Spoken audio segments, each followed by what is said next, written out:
भगवत गीता कौन समझ सकता है? तो तीसरे श्लोक में भगवान कारण दे रहे हैं, स एवायम मया तेद्यम योग प्रोक्त पुरातन। जो पुरातन योग है, योग यानी भगवान से जुड़ने की विधि, मैं आपको दे रहा हूं, क्योंकि भक्तो असी, आप मेरे भक्त हो। मैं सखा चेती, और सखा भी हो, भक्त हो, मित्र हो, इसलिए रहस्यम, यह जो रहस्य है, दिव्य ज्ञान है, यही एतद उत्तमम, सबसे उत्तम रहस्य है, मैं आपको दे रहा हूं। तो फिर अर्जुन चौथे और पांचवें दो श्लोकों में जो है, चौथे श्लोक में अर्जुन अपनी दुविधा पूछते हैं कि आपका जन्म तो बाद में हुआ, आप और मैं तो एक ही उम्र के हैं, तो आपने ये ज्ञान कैसे सूर्यदेव विवस्वान को दिया?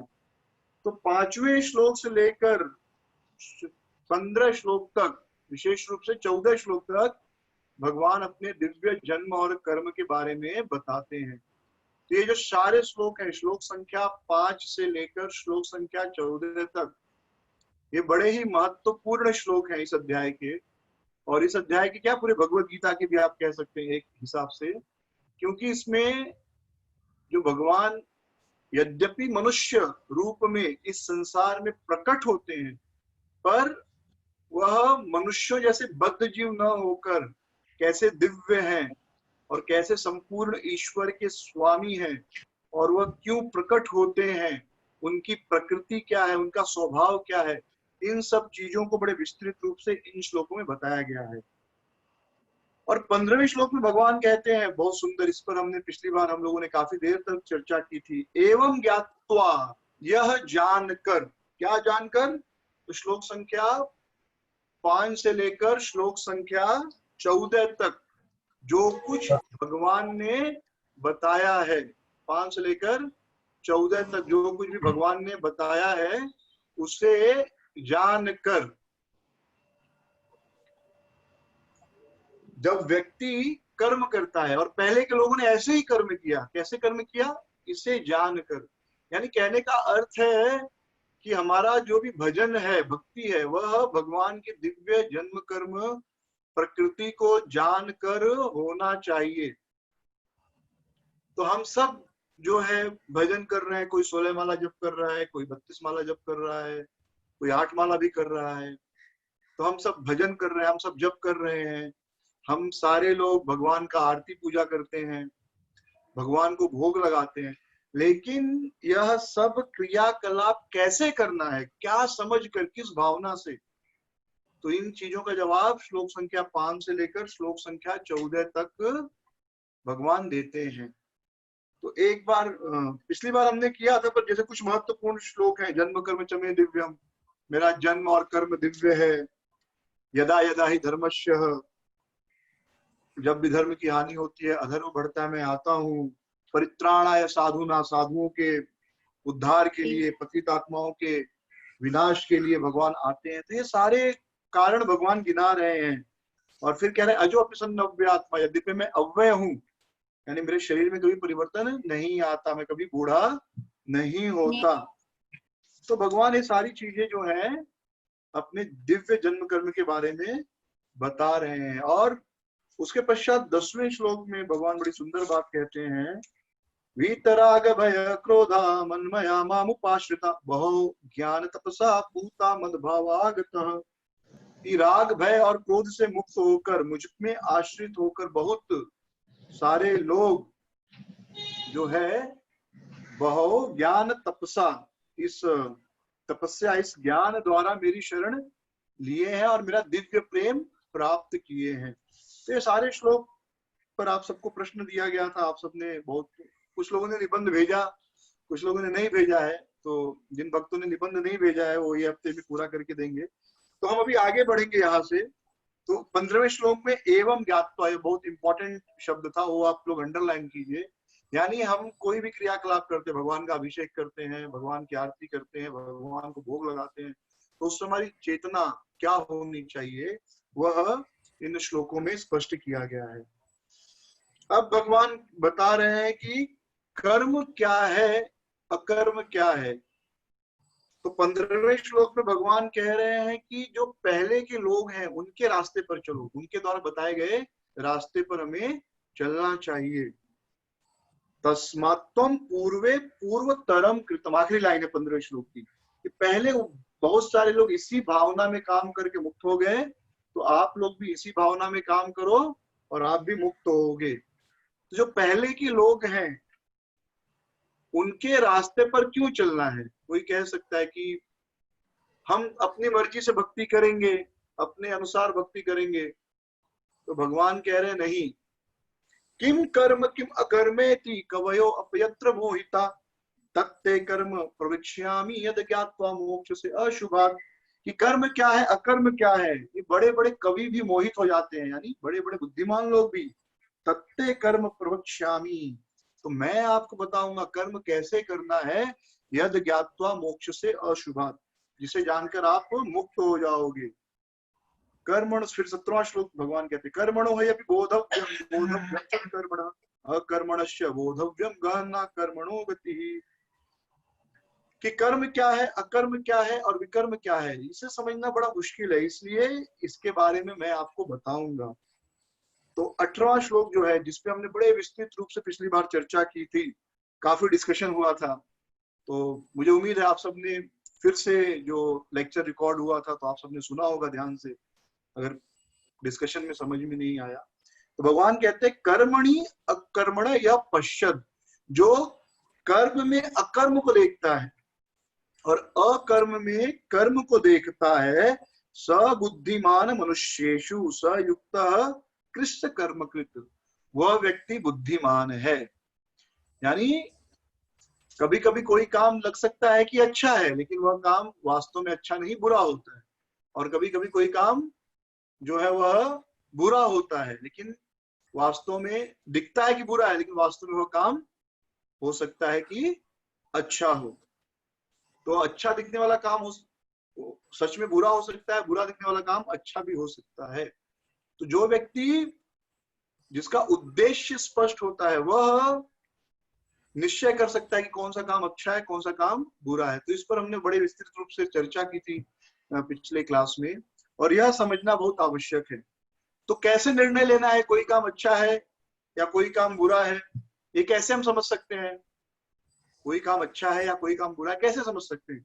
तो इसी श्लोक के तात्पर्य में प्रभुपाद जी लिखते हैं कि जब व्यक्ति इस चीज को समझता है, किस चीज को समझता है, कि वह कृष्ण का सेवक है, इस भावना के साथ फिर वह कोई निर्णय लेगा, तो बाह्य रूप से वह चीज हो सकता है अच्छी दिखती हो, लेकिन वह बुरी है तो वह नहीं करेगा। और कोई चीज बाहर से बुरी दिख रही है लेकिन वह भक्ति के लिए अच्छी है तो वह जरूर करेगा। तो इस विषय पर हमने विस्तृत रूप से पिछली बार चर्चा की थी, तो मैं उम्मीद करता हूँ आप सबको यह समझ में आया होगा। तो जब अच्छी दिखने वाली चीज सच में बुरी हो या बुरी दिखने वाली चीज सच में अच्छी हो, ऐसा कब होता है? तो ऐसा हमेशा नहीं होता, ये कुछ विशेष परिस्थितियों में होता है। हर स्थिति में, सामान्य स्थिति में ये सब नियम नहीं लगाए जाते, विशेष परिस्थितियों में ये सारे नियम जो है लगते हैं। तो भगवत गीता भी कब बोली गई? विशेष परिस्थिति में। तो समझिए भगवत गीता का बैकग्राउंड क्या है, फिर से रिपीट कर रहा हूं मैं। ये एक बड़े ही विशेष परिस्थिति में बोला गया शास्त्र है। इसके पहले अर्जुन बहुत बार युद्ध किए, कितनी लड़ाइयां लड़े, लेकिन कभी उनको भगवत गीता सुनने की आवश्यकता नहीं महसूस हुई, और न भगवान को भगवत गीता बोलने की आवश्यकता महसूस हुई। इस कभी नहीं हुआ ऐसा। इस युद्ध के मैदान में ऐसा क्या हो गया? क्योंकि इस युद्ध के मैदान में परिस्थितियां विशेष थी, स्पेशल सिचुएशन। क्या स्पेशल था?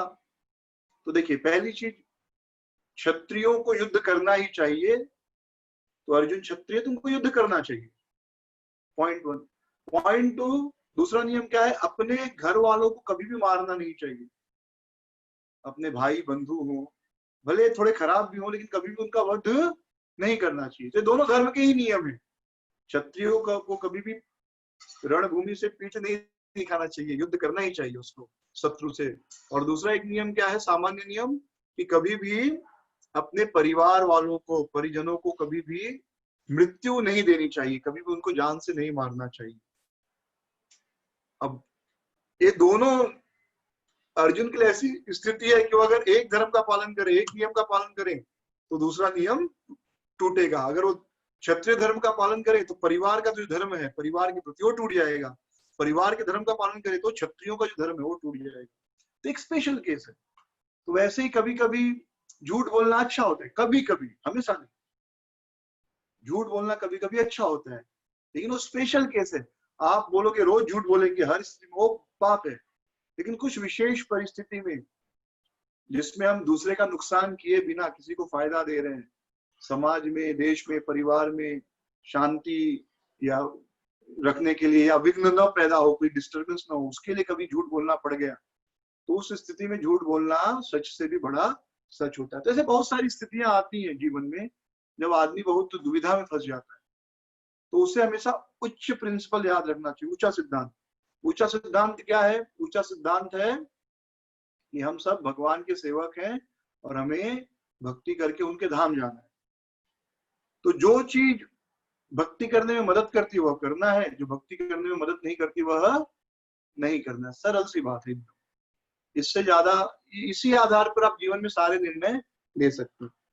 तो यहां तक हमने पिछली बार चर्चा की थी। मैं फिर से उस टॉपिक में नहीं जाऊंगा, क्योंकि फिर से वो बहुत बड़ा टॉपिक हो जाएगा। पिछली बार 2 घंटे ऑलरेडी हम सब चर्चा कर चुके हैं। अब 19वां श्लोक जो है, इसमें भगवान जो है बता रहे हैं दिव्य ज्ञान का, जो ज्ञान का प्रभाव क्या होता है। आई थिंक पिछला जो कुछ डिस्कस हुआ सबको क्लियर है अभी तक। अब 19वें श्लोक से 19, 20, 21, 22, 23, 24, तो ये 6 श्लोक हम डिस्कस करने की कोशिश करेंगे आज। तो या इस श्लोक में कहते हैं, यश्च सर्वे समारंभा काम संकल्प वर्जिता ज्ञानाग्नि दग्ध कर्माणम तम आहु पंडितः बुधाः। तो पंडित कौन है, ज्ञानी कौन है?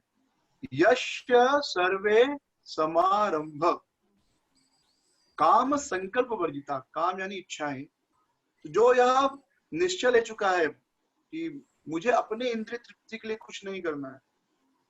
One is understood to be in full knowledge, whose every endeavor is devoid of desire for sense gratification. He is said by sages to be a worker for whom the reaction of work have been burnt up by the fire of perfect knowledge. यश सर्वे समारंभा, जब वह कुछ कर्म करता है, प्रयास करता है कुछ काम करने का, काम संकल्प वर्जिता, वर्जित मतलब नहीं, वर्जित मतलब यह चीज मना है। क्या मना है? काम संकल्प, यानी अपनी इंद्रिय तृप्ति के लिए कोई काम नहीं करता। वह बिना अपनी इंद्रिय तृप्ति, अपनी खुशी के बारे में सोचे हुए के बिना जब वह कोई कार्य करता है, तब यह समझा जाता है कि वह क्या है? ज्ञान में है। One is understood to be in full knowledge, whose every endeavor is devoid of desire for sense gratification. तो बहुत महत्वपूर्ण, विशेष रूप से भक्ति में भक्तों के लिए। क्योंकि कैसे होता है कि हम भक्ति में कुछ भी करते हैं तो उसका परिणाम अपेक्षा करते हैं। जैसे हम प्रचार करते हैं तो हम उम्मीद रखते हैं कि जिनको हमने प्रचार किया वो हमें सम्मान करेंगे, हमारी बातें सुनेंगे, हमारा आदेश पालन करेंगे। तो हम कुछ ना कुछ अपेक्षा रखते हैं लोगों से, जिसको भी थोड़ा प्रचार करते हैं। तो यह जो भक्ति है, यह काम संकल्प वर्जिता वाली भक्ति नहीं है, क्योंकि हमने अपेक्षा रखकर प्रचार किया, अपेक्षा रखकर कुछ सेवा की।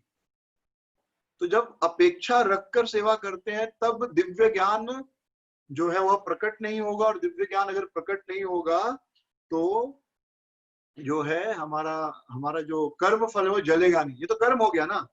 कुछ पाने के लिए, अपने इंद्रिय तृप्ति के लिए हम जब कुछ काम करेंगे, भले वो प्रचार हो, भले लेक्चर देना हो, जैसे बहुत से लोग भागवत कथा करते हैं, आप इस्कॉन के बाहर देखते होंगे, बहुत सारी भागवत कथाएं होती, पर उनका उद्देश्य पैसा कमाना होता है। तो भले वो भगवान के नाम का प्रचार कर रहे हैं, और उसके पीछे उनकी भावना क्या है कि इसके बदले मुझे कुछ धन की प्राप्ति होगी, मुझे कुछ पैसा मिलेगा।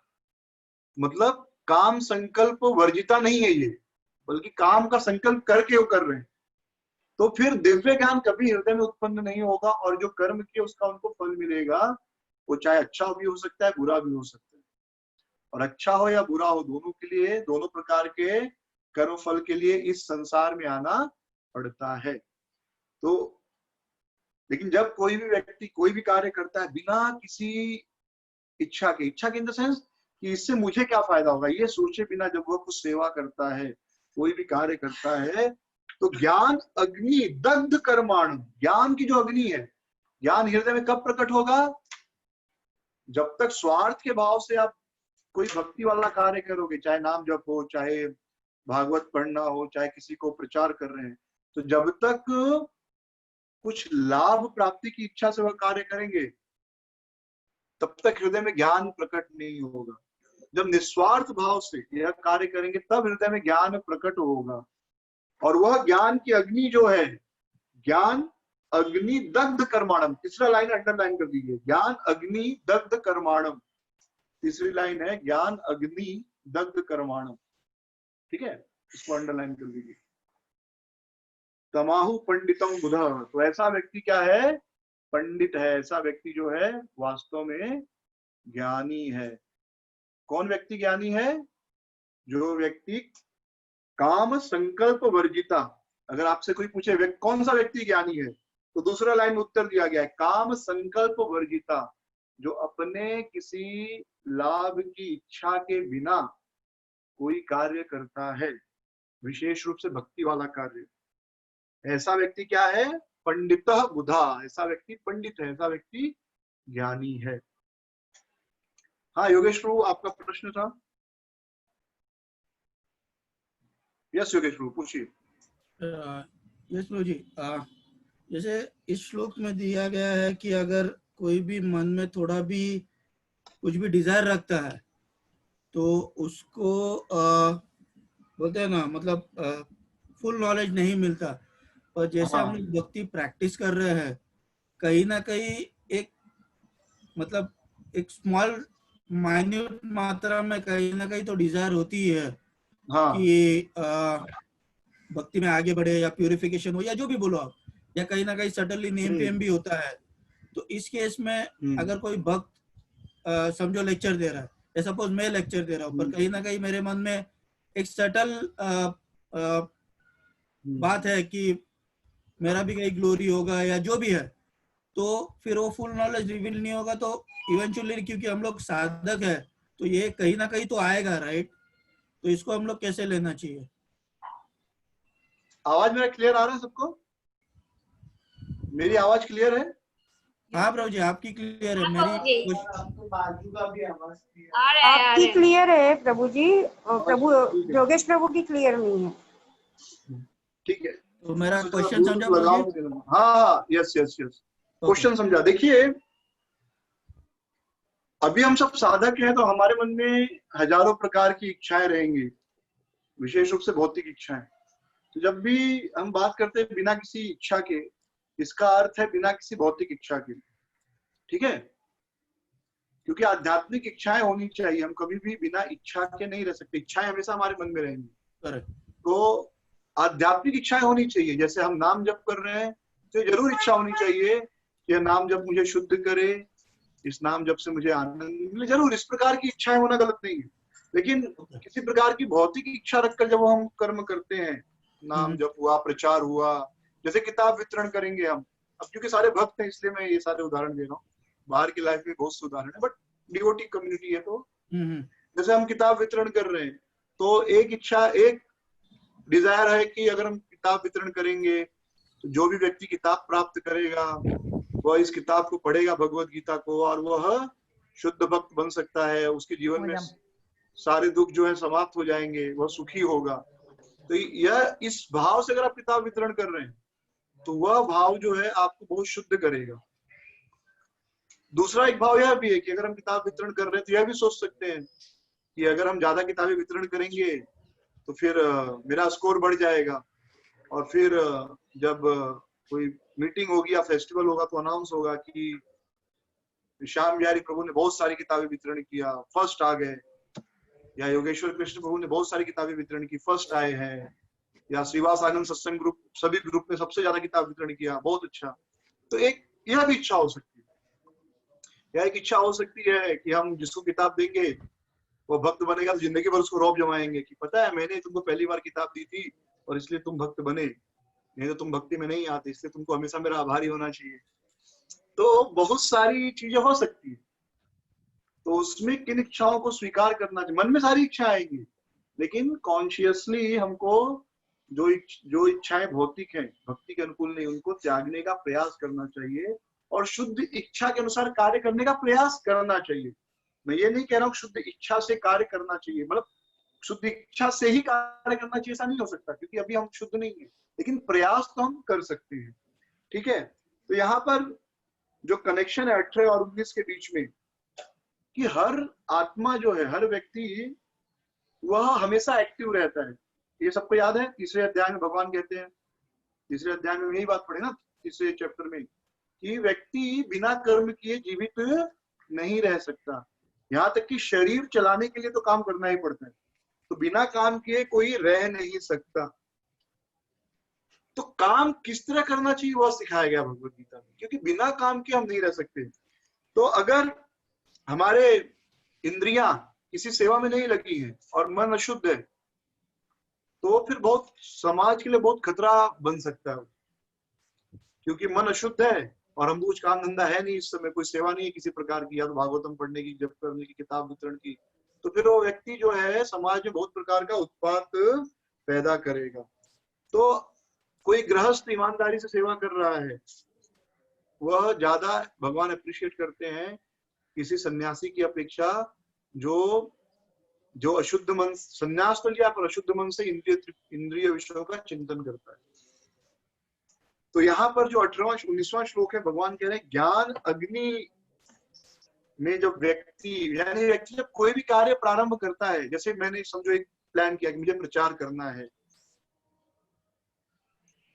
तो ये सारे भक्त हैं, इसलिए भक्तों का एग्जाम्पल दे रहा हूँ ताकि हम अपने कॉन्टेक्स्ट को समझ सके। तो प्रचार करने के लिए मैं बहुत सारी चीजें सोच सकता हूँ। पहली चीज मेरे मन में ये आ सकती है कि प्रचार करूंगा तो बहुत से लोग आएंगे और मेरा सम्मान करेंगे, और सब लोग ये सोचेंगे कि देखो श्याम बिहारी कितने बुद्धिमान, कितने तीव्र बुद्धि वाले आदमी हैं।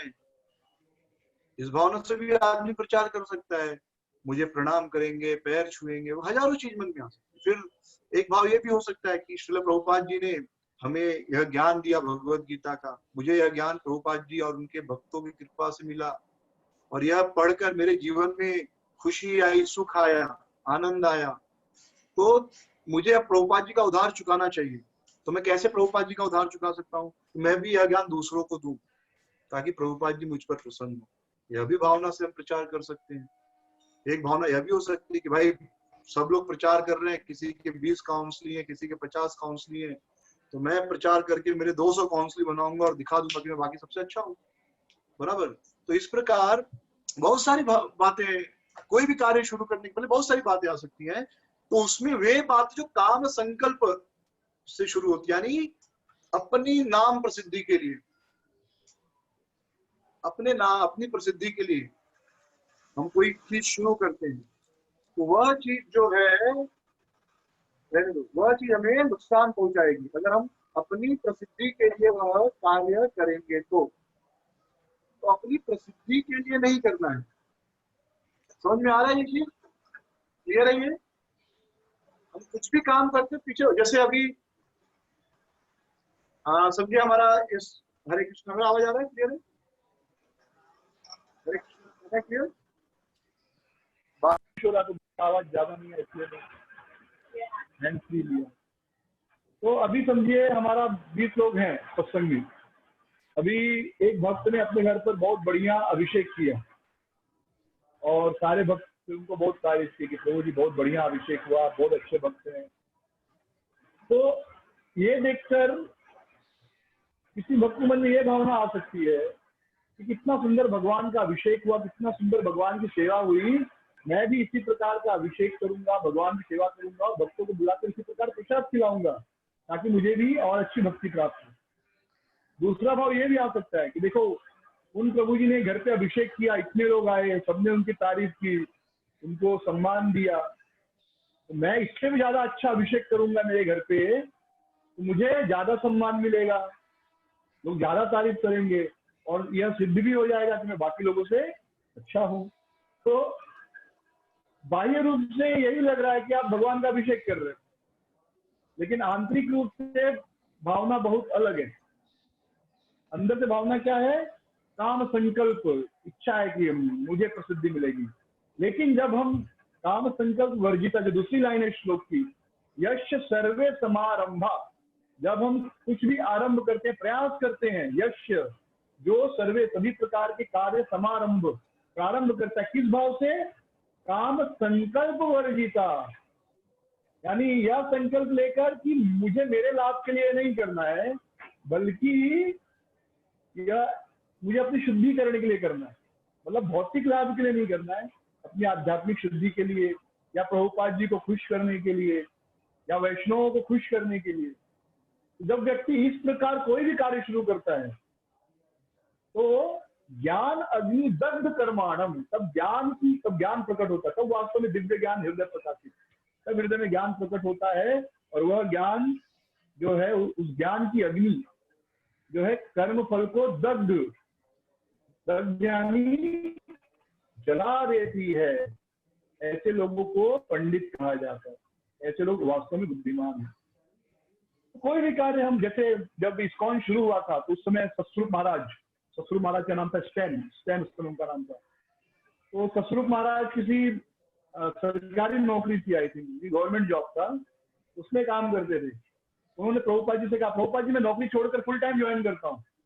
एकदम शुरू की बात है, हाँ 26 सेकेंड एवेन्यू न्यूयॉर्क में शुरू हुआ, तब की बात बता रहा हूँ, जब एक स्टोर फ्रंट था, वही मंदिर था, सब कुछ, तब की बात बता रहा हूँ। तो प्रभुपाद ने कहा नहीं तुम नौकरी मत छोड़ो, तुम काम करो, नौकरी करो, और पगार जो मिलता है यहाँ ला कर दो। तो सतस्वरूप महाराज उस समय हर महीने काम करते थे, और महीने की 1 तारीख को जब पगार मिलता था तो लाकर पूरा का पूरा पगार प्रभुपाद जी के हाथ में दे देते थे। तो अगर आप इन जनरल किसी से पूछो कि नौकरी करना भक्ति है क्या, तो एक सामान्य सा उत्तर मिलेगा कि नौकरी करना कौन सा भक्ति है, नौकरी पे जाना भक्ति कैसे हो सकता है। लेकिन सतस्वरूप महाराज का तो नौकरी करना पूरा का पूरा भक्ति था, क्योंकि वो जो भी 8 घंटे काम करते थे रोज, 8 घंटे महीने में 30 दिन या 25 दिन, सारा पैसा लाकर प्रभुपाद जी को दे देते थे। या अपने जो प्रभु जी हैं जिन्होंने रथ यात्रा प्रारंभ की, नाम देखिए दिमाग में, जयानंद प्रभु, वो दिन भर टैक्सी चलाते थे, रात भर टैक्सी चलाते थे, सॉरी, और टैक्सी चलाकर जो भी मिलता था सब प्रभुपाद जी को दे देते थे। खाली पेट्रोल भराते थे और बाकी सब पैसा प्रभुपाद जी को दे देते थे, एक पैसा अपने लिए नहीं रखते थे। दिन भर मंदिर में सेवा करते थे, मुश्किल से 3-4 घंटे सोते थे।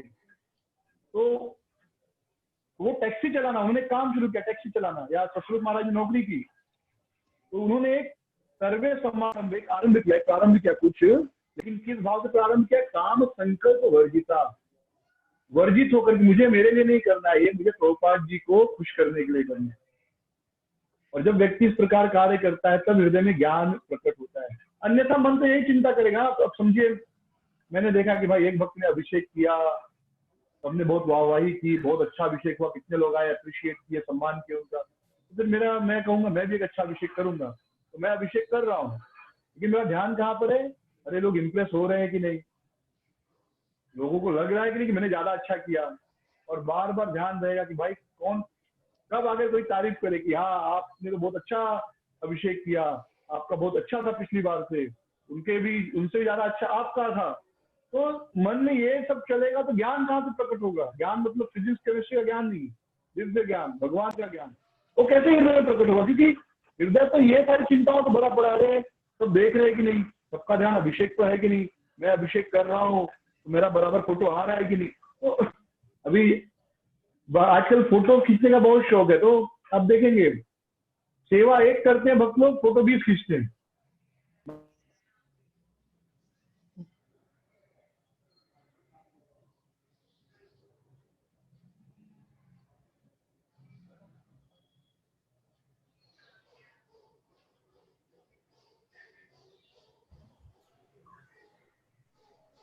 हरे कृष्णा प्रभु जी, आवाज रुक गया,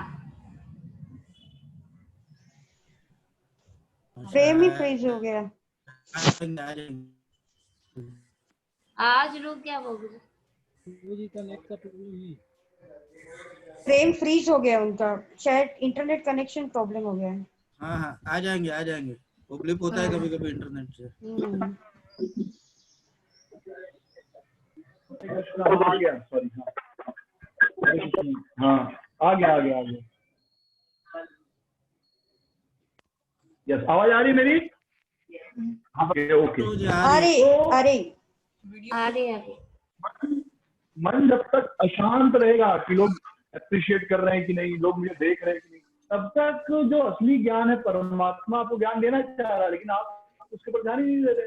आपका तो सारा ध्यान क्या है, अगल बगल में है, भाई लोग देख रहे हैं कि नहीं, बराबर आनी चाहिए। तो जब पूरा ध्यान उस पर रहेगा तो ज्ञान कहाँ से प्रकट होगा? आजकल देखिए बहुत है कि भाई अभिषेक करते वक्त लोग अभिषेक पे कम, कैमरामैन के ऊपर ज्यादा ध्यान देते हैं। अरे इसमें सबने वीडियो ऑफ किया है क्या? कोई भक्त दिख नहीं रहा है, मुझे लग रहा है मैं कैसे बात करूं। ओके, तो कहाँ पे थे? हाँ, तो अभी अभिषेक कर रहा हूँ, मेरा ध्यान कहाँ पे? वो कैमरामैन बराबर कैमरा ले रहा है कि नहीं, मेरा फ्रेम आ रहा है कि नहीं। तो आप सेवा कर रहे हैं, लेकिन आपका मन विचलित है और कैमरा और कैमरामैन के ऊपर ध्यान ज्यादा है। तो भगवान परमात्मा को अंदर से ज्ञान देने की कोशिश कर रहे हैं, क्योंकि आप अभिषेक कर रहे हैं, भगवान की सेवा कर रहे हैं, लेकिन आपका ध्यान तो कैमरामैन के ऊपर है। तो वो ज्ञान की अग्नि कहाँ से प्रकट होगी? और जब ज्ञान की अग्नि नहीं प्रकट होगी तो कर्मफल चलेंगे कैसे? तो इसलिए काम संकल्प वर्जिता, इसलिए कहा गया है काम संकल्प वर्जिता, कि हम कुछ भी करते हैं तो इंटेंशन बहुत प्योर होना चाहिए, हमारी भावना बहुत प्योर होनी चाहिए, शुद्ध होनी चाहिए। जब हम कोई भी सेवा शुरू करते हैं तो भले मन में विचार आए, लेकिन फिर भी उस विचार को दबा के सद विचार से, अच्छे विचार से सेवा शुरू करनी चाहिए। कोई भी सेवा, चाहे वो कीर्तन करने की हो, चाहे लेक्चर देने की हो, चाहे भगवान का अभिषेक करने की हो, कोई भी सेवा। अभी कुकिंग का सेवा है, तो अभी कुकिंग सेवा है, बहुत बड़ी सेवा है। तो अभी समझिए आज मैंने कुकिंग किया और सब भक्त बहुत तारीफ किए, तो जी ने आज क्या बनाया, क्या सब्जी बनाया, क्या राइस दाल बनाया, आनंद आ गया। तो अभी कोई दूसरा भक्त सुने ये बात, बोले अच्छा इतना तारीफ मिलता है, नेक्स्ट टाइम मैं कुकिंग करूंगा और मैं प्रूव कर दूंगा कि मैं ये प्रभु जी से भी ज्यादा अच्छा कुकिंग करता हूँ, और सब मेरी फिर कितनी मेरी वाहवाही होगी, कितनी तारीफ होगी। तो कुकिंग करते वक्त वह भगवान का स्मरण न करते हुए केवल इस चीज का ध्यान रखेगा कैसे खाना अच्छा बने, और ये भी अच्छा विचार है कि भोजन अच्छा बने, भोग अच्छा बने, लेकिन उसके पीछे क्या विचार रहेगा? ताकि लोग खाएं और मेरी वाहवाही करें। तो कृष्ण बीच में है ही नहीं। जब कृष्ण बीच में है ही नहीं तो दिव्य ज्ञान प्रकट कहाँ से होगा? दिव्य ज्ञान प्रकट नहीं होगा तो कर्म, तो फिर ये कर्म हो गया, कर्म हो गया तो फिर जो भी अच्छा बुरा फल हो मिलेगा बाद में। तो इसलिए देखिए श्लोक को एक एक शब्द से समझिए। यश सर्वे समारंभा, यश यानी कोई व्यक्ति जब सभी प्रकार के किसी भी प्रकार का आरंभा कार्य प्रारंभ करता है, किस प्रकार प्रारंभ करता है? काम संकल्प वर्जिता, बिना कोई भौतिक इच्छा लिए, बिना नाम प्रसिद्धि इसकी इच्छा की जब वह प्रारंभ करता है, ज्ञान अग्नि, तब हृदय में ज्ञान प्रकट होता है। ज्ञान क्यों नहीं प्रकट होता? क्योंकि अगर आप काम के साथ कोई काम प्रारंभ कर रहे, कोई सेवा प्रारंभ कर रहे हैं, तो हृदय तो विचलित रहेगा, क्योंकि आपका ध्यान हमेशा रहेगा अरे लोगों ने तारीफ की कि नहीं, अरे इतना अच्छा बनाया लेकिन किसी ने तारीफ नहीं की, और बल्कि बनाते वक्त भी गड़बड़ हो जाएगी, क्योंकि भोग बनाने में ध्यान नहीं रहेगा, बल्कि ये सोचने में कहीं गड़बड़ होगा तो लोग क्या बोलेंगे, ऐसा सोचने में गड़बड़ हो जाएगी। राइट, तो यह जो श्लोक है हमको बता रहा है कि हमको कैसे भी कोई सेवा प्रारंभ करनी चाहिए। कैसे प्रारंभ करनी चाहिए? सेकेंड लाइन है काम संकल्प वर्जिता।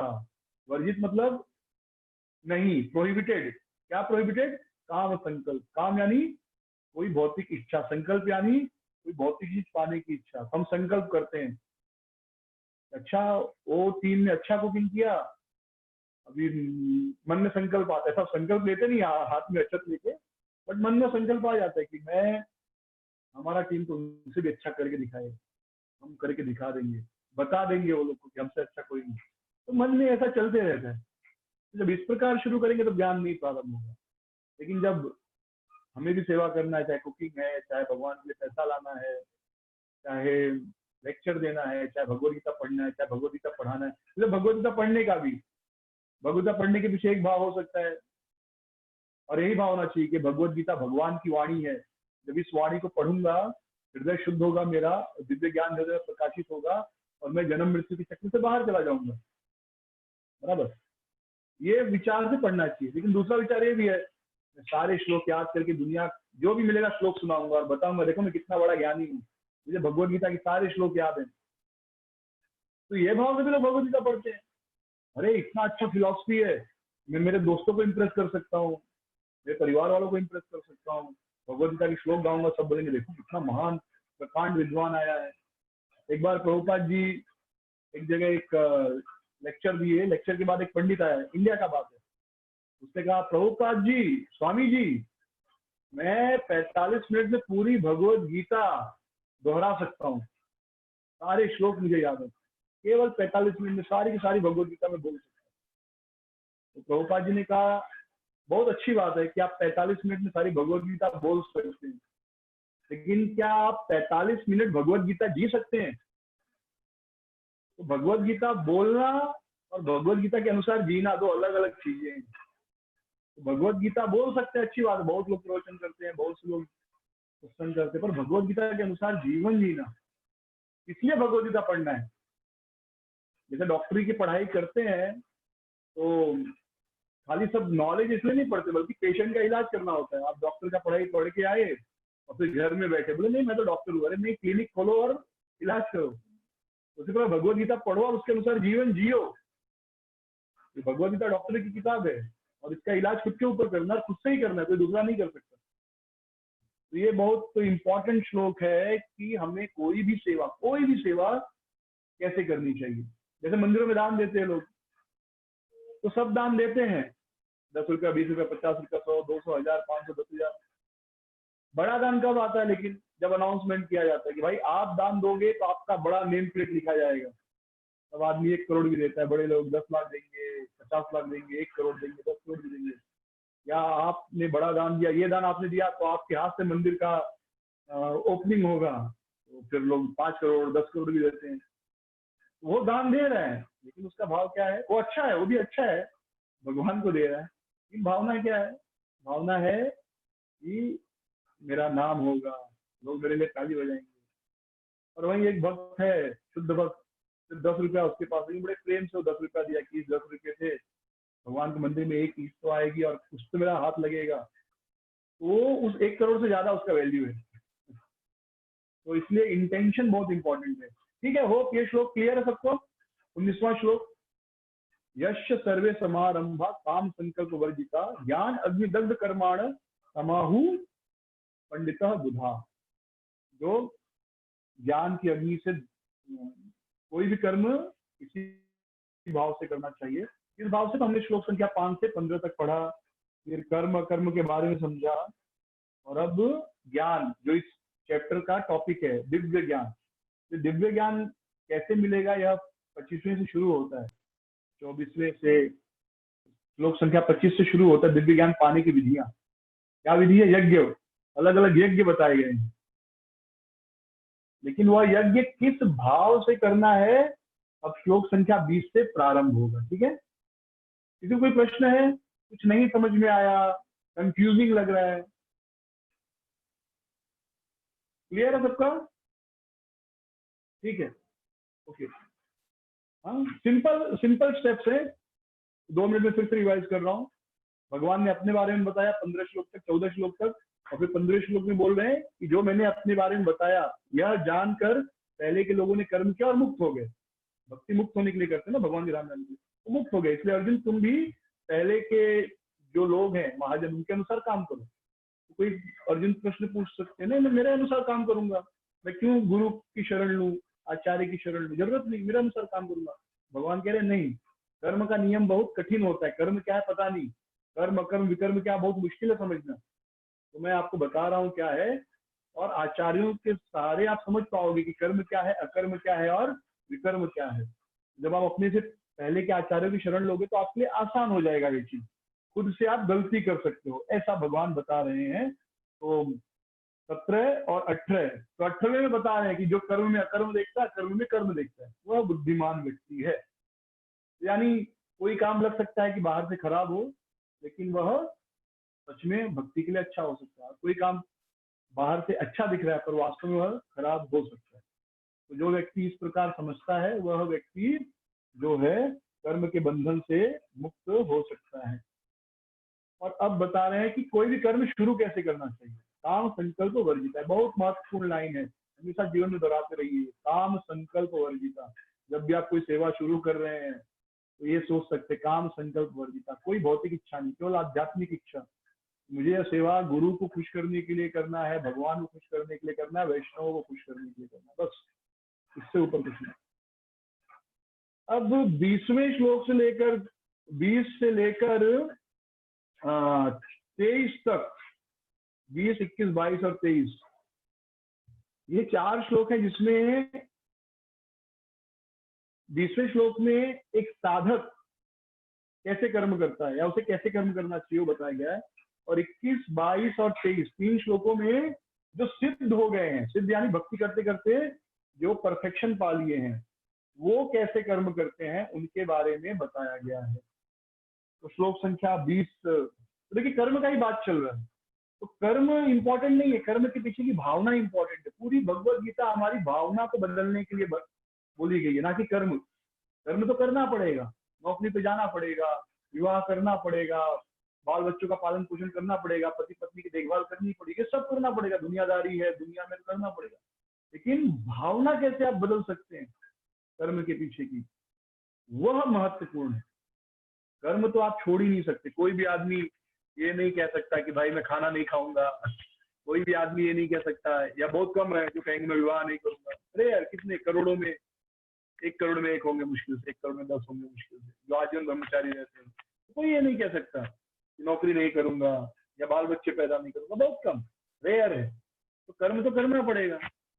तो उस कर्म के पीछे भावना कैसे रखनी है वो महत्वपूर्ण है। और पूरी भगवत गीता भावना बदलने के लिए, हमारा जो कॉन्शियसनेस है वो चेंज करने के लिए। तो 20वां श्लोक जो है, त्यक्त्वा कर्म फलासंगम, त्यक्त्वा कर्म फलासंगम, त्यक्त्वा कर्मफलासंगम् नित्यतृप्तो निराश्रयः, नित्यतृप्तो निराश्रयः प्रवृत्तोऽपि कर्माणि प्रवृत्तोऽपि बोधितः। नैव किञ्चित् करोति सः। किंचित करेत्यस्य। तो अब देखिए, त्यक्त्वा, त्यक्त्वा मतलब त्याग दिया। क्या त्याग दिया? कर्म फल आसंगम। संगम का मतलब होता है संग करना, अटैच हो जाना, किसी चीज से आसक्त हो जाना। असंगम मतलब डिटैच, आसक्त नहीं रहना। प्लीज म्यूट पे रखिए जिनका भी ऑन है। हाँ, तो कर्म के फल को जो यानी कर्म करता है, उसके फल से आसक्त नहीं होता, फिर नित्य तृप्त, और वह हमेशा संतुष्ट रहता है। मतलब हमेशा तृप्त मतलब संतुष्ट, और निराश्रय, और बिना किसी की शरण लिए, यानी संसार में वो किसी व्यक्ति पर निर्भर नहीं रहता, वो हमेशा भगवान पर निर्भर रहता है। फिर कर्मणि अभिप्रवृत्तो, कर्मणि का मतलब कर्म में अभिप्रवृत्तो, वह प्रवृत्त रहता, वह कर्म करते रहता है। नैव किंचित करोति सः, लेकिन वह कर्म में लिप्त है फिर भी वह कर्म नहीं कर रहा है। कौन सा व्यक्ति कर्म में लिप्त है लेकिन कर्म नहीं कर रहा है? वह व्यक्ति जो कर्म के फल को त्याग देता है, नित्य तृप्त है और निराश्रय है, यानी बिना किसी भौतिक, बिना किसी की शरण के है। समझ में आया? 3 चीजें, यानी आप कर्म कर रहे हो लेकिन फिर भी उस कर्म का फल नहीं मिलेगा। यानी कोई कर्म का फल का क्या अर्थ है? इस संसार में फिर से जन्म मृत्यु बुढ़ापा बीमारी के चक्कर में नहीं फंसेंगे। आप करोड़पति हो, अरबपति हो, इस संसार में आओगे तो माँ के पेट में तो रहना पड़ेगा। अंबानी का बेटा हो, बिल गेट्स का बेटा हो, माँ के पेट से ही आएगा, हवा से तो टपकेगा नहीं। स्पेशल ऑफर कि भाई करोड़पति बाप का बेटा, भगवान उसको सीधे प्रकट कर देंगे, नहीं, माँ के पेट से ही आना होगा। माँ के पेट में रहेगा तो उल्टा लटकेगा 9 महीने। माँ के पेट में बच्चे उल्टे लटकते हैं, 9 महीना उल्टा लटके रहेंगे, उधर ही सब गंदगी रहती है, उसी में पूरा उसी गंदगी में 9 महीने रहना पड़ेगा। फिर अंदर जो माँ ने कभी तीखा मीठा खा लिया और भी शरीर को पिलाएगा, तो सारा तकलीफ सहना पड़ेगा। तो कर्म के फल से जो आसक्त नहीं होता, कर्म त्यक्त्वा कर्म फल असंगान, यानी कर्म के फल को त्याग देता है। दूसरा चीज क्या है? नित्य चित्तो, हमेशा संतुष्ट रहता है, और निराश्रय, निराश्रय मतलब वो केवल भगवान पर निर्भर रहता है, किसी और पर निर्भर नहीं रहता। जब प्रभुपाद जी अमेरिका गए तो वह यह नहीं सोचे कि अमेरिकन लोग मिलेंगे और तब मेरा 2 टाइम का प्रसाद मिलेगा। नहीं, वो भगवान पर निर्भर होकर अमेरिका गए, प्रचार किए, भगवान पर ही निर्भर होकर फिर इंडिया में आए, भारत में आए, प्रचार किए, भगवान पर निर्भर होकर ही उन्होंने इस्कॉन का स्थापना किया। ये नहीं सोचे कि लोग दान देंगे कि नहीं देंगे और कैसे चलेगा। भगवान की कृपा से भगवान का मंदिर चलता है, जब तक भक्त उन पर निर्भर है तब तक। अगर मंदिर में केवल ढोंगी लोग रहेंगे, भक्त नहीं रहेंगे, तो अंत में फिर चोरी चमारी करेंगे वो लोग। अन्यथा जब तक व्यक्ति भगवान पर निर्भर है, उसे कभी किसी चीज की कमी नहीं हो सकती। ठीक है, ये समझ में आ रहा है। त्यक्त्वा, जब वो त्याग देता है, कर्म फल संज्ञान, कर्म के फलों को त्याग देता है, नित्य तृप्त, और हमेशा संतुष्ट रहता है, कभी कंप्लेन नहीं करता, ये बराबर नहीं हुआ, वो बराबर नहीं हुआ, ये नहीं मिला। कुछ लोग होते हैं कुछ भी करो हमेशा कंप्लेन करेंगे, ऐसे लोग मिले आपको? आप कुछ भी करो वो शिकायत जरूर करेंगे। आज महाराज जी का कथा सुन रहा था तो महाराज जी बड़ी सुंदर बात बता रहे थे। एक व्यक्ति जो है, उसकी पत्नी बहुत सेवा करती थी, तो पत्नी खाना बनाई और अपने हाथ से ही खिला रही थी। ये बोला भाई कौन अपने हाथ से मेहनत करेगा, तो अपने हाथ से खाना खिला रही थी, तो पंखा भी जल रही थी। तो एक हाथ से खाना खिला रही है, एक हाथ से पंखा जल रही है। अब सोचिए इतनी सेवा कौन पत्नी करती है। पहले जमाने में बिजली नहीं होती थी तो हाथ से पंखा करती थी। ठीक है, तो भी उनको पसीना आ रहा था, तो पत्नी ने पूछ दिया कि अरे मैं ही अपने हाथ से खाना खिला रही हूँ, मैं पंखा भी झल रही हूँ, आपको पसीना क्यों आ रहा है? तो आदमी कहता है कि चबा तुम्हारा बाप रहा है क्या? नहीं, चबा तो रहा हूँ ना, चबाने का तो मेहनत कर रहा हूँ, तुम्हारा बाप चबा के दे रहा है क्या? तो सोचिए इतना पत्नी कर रही फिर भी कंप्लेन है। तो पॉइंट है कि कुछ लोग होते हैं, आप कुछ भी करो वो शिकायत जरूर करेंगे, बिना शिकायत उनका नहीं चलने वाला। दाल में नमक कम है, कभी नमक ज्यादा है, कभी दाल पतली है, कभी दाल मोटी है, कुछ तो शिकायत जरूर करेंगे। आप कितना भी अपनी जान दे दो फिर भी शिकायत करेंगे। लेकिन जो नित्य तृप्त होते हैं, नित्य तृप्त यानी भगवान की कृपा से जो भी भगवान ने दे दिया, जो भी भगवान ने दिया है, चाहे जैसा शरीर दे दिया हो, जैसा पति या पत्नी दे दी हो, जैसा घर दे दिया हो, जैसा खाने को मिल रहा है, जो भी उसमें वो संतुष्ट रहता है, शिकायत नहीं करता, बल्कि भगवान को धन्यवाद देता है और निराश्रय और केवल भगवान पर निर्भर रहता है। ऐसा व्यक्ति जो है वह कर्म करते हुए भी कर्म नहीं कर रहा है, यानी वह कर्म के बंधन में नहीं फंस रहा है। कोई कहेगा जब कर्म करते हुए नहीं कर रहे, इससे हम कर्म करें ही नहीं, यानी कुछ काम कर रहे हैं और कुछ फल नहीं मिल रहा है, तो जब वो काम ही नहीं करे। एक कॉमन क्वेश्चन है कि हम कर्म करते हुए, हमको कर्म फल से बचना है, बराबर। कर्म फल से बचने का सबसे अच्छा तरीका क्या है? कर्म मत करो। इसीलिए अब तक भगवान समझा रहे थे कि बिना कर्म किए आप रह ही नहीं सकते। ये समझ में आ रहा है? क्योंकि एक सिंपल सा चीज है कि भाई मेहनत करने के बाद कुछ मिलने वाला ही नहीं, और वो जो मिलने वाला है वो नुकसान देने वाला है, तो काम ही क्यों करना। लेकिन बिना किए तो आप रह ही नहीं सकते, करना तो पड़ेगा। भगवान टेक्निक बता रहे हैं कि कैसे वो काम करो कि उसका दुष्परिणाम नहीं आए। जैसे बहुत वेग एग्जांपल दे रहा हूँ, वेग यानी बहुत क्रूड एग्जांपल है ये, मतलब अच्छा भी लग सकता है, बुरा भी। अभी खाना खाया तो टॉयलेट जाना ही है, और टॉयलेट जाना किसी को अच्छा नहीं लगता, बराबर है। हाँ, कितना भी दुनिया का अच्छा जगह हो टॉयलेट, लेकिन कितना भी उसको सजाया सवाया जाए तो किसको पसंद नहीं, मजबूरी में सबको जाना पड़ता है। अब कोई कहेगा टॉयलेट जाने से बचना तो खाना खाना ही बंद करो, बराबर। और वो तो संभव ही नहीं, अगर आप खाना खाओगे ही नहीं तो फिर जी भी नहीं सकते।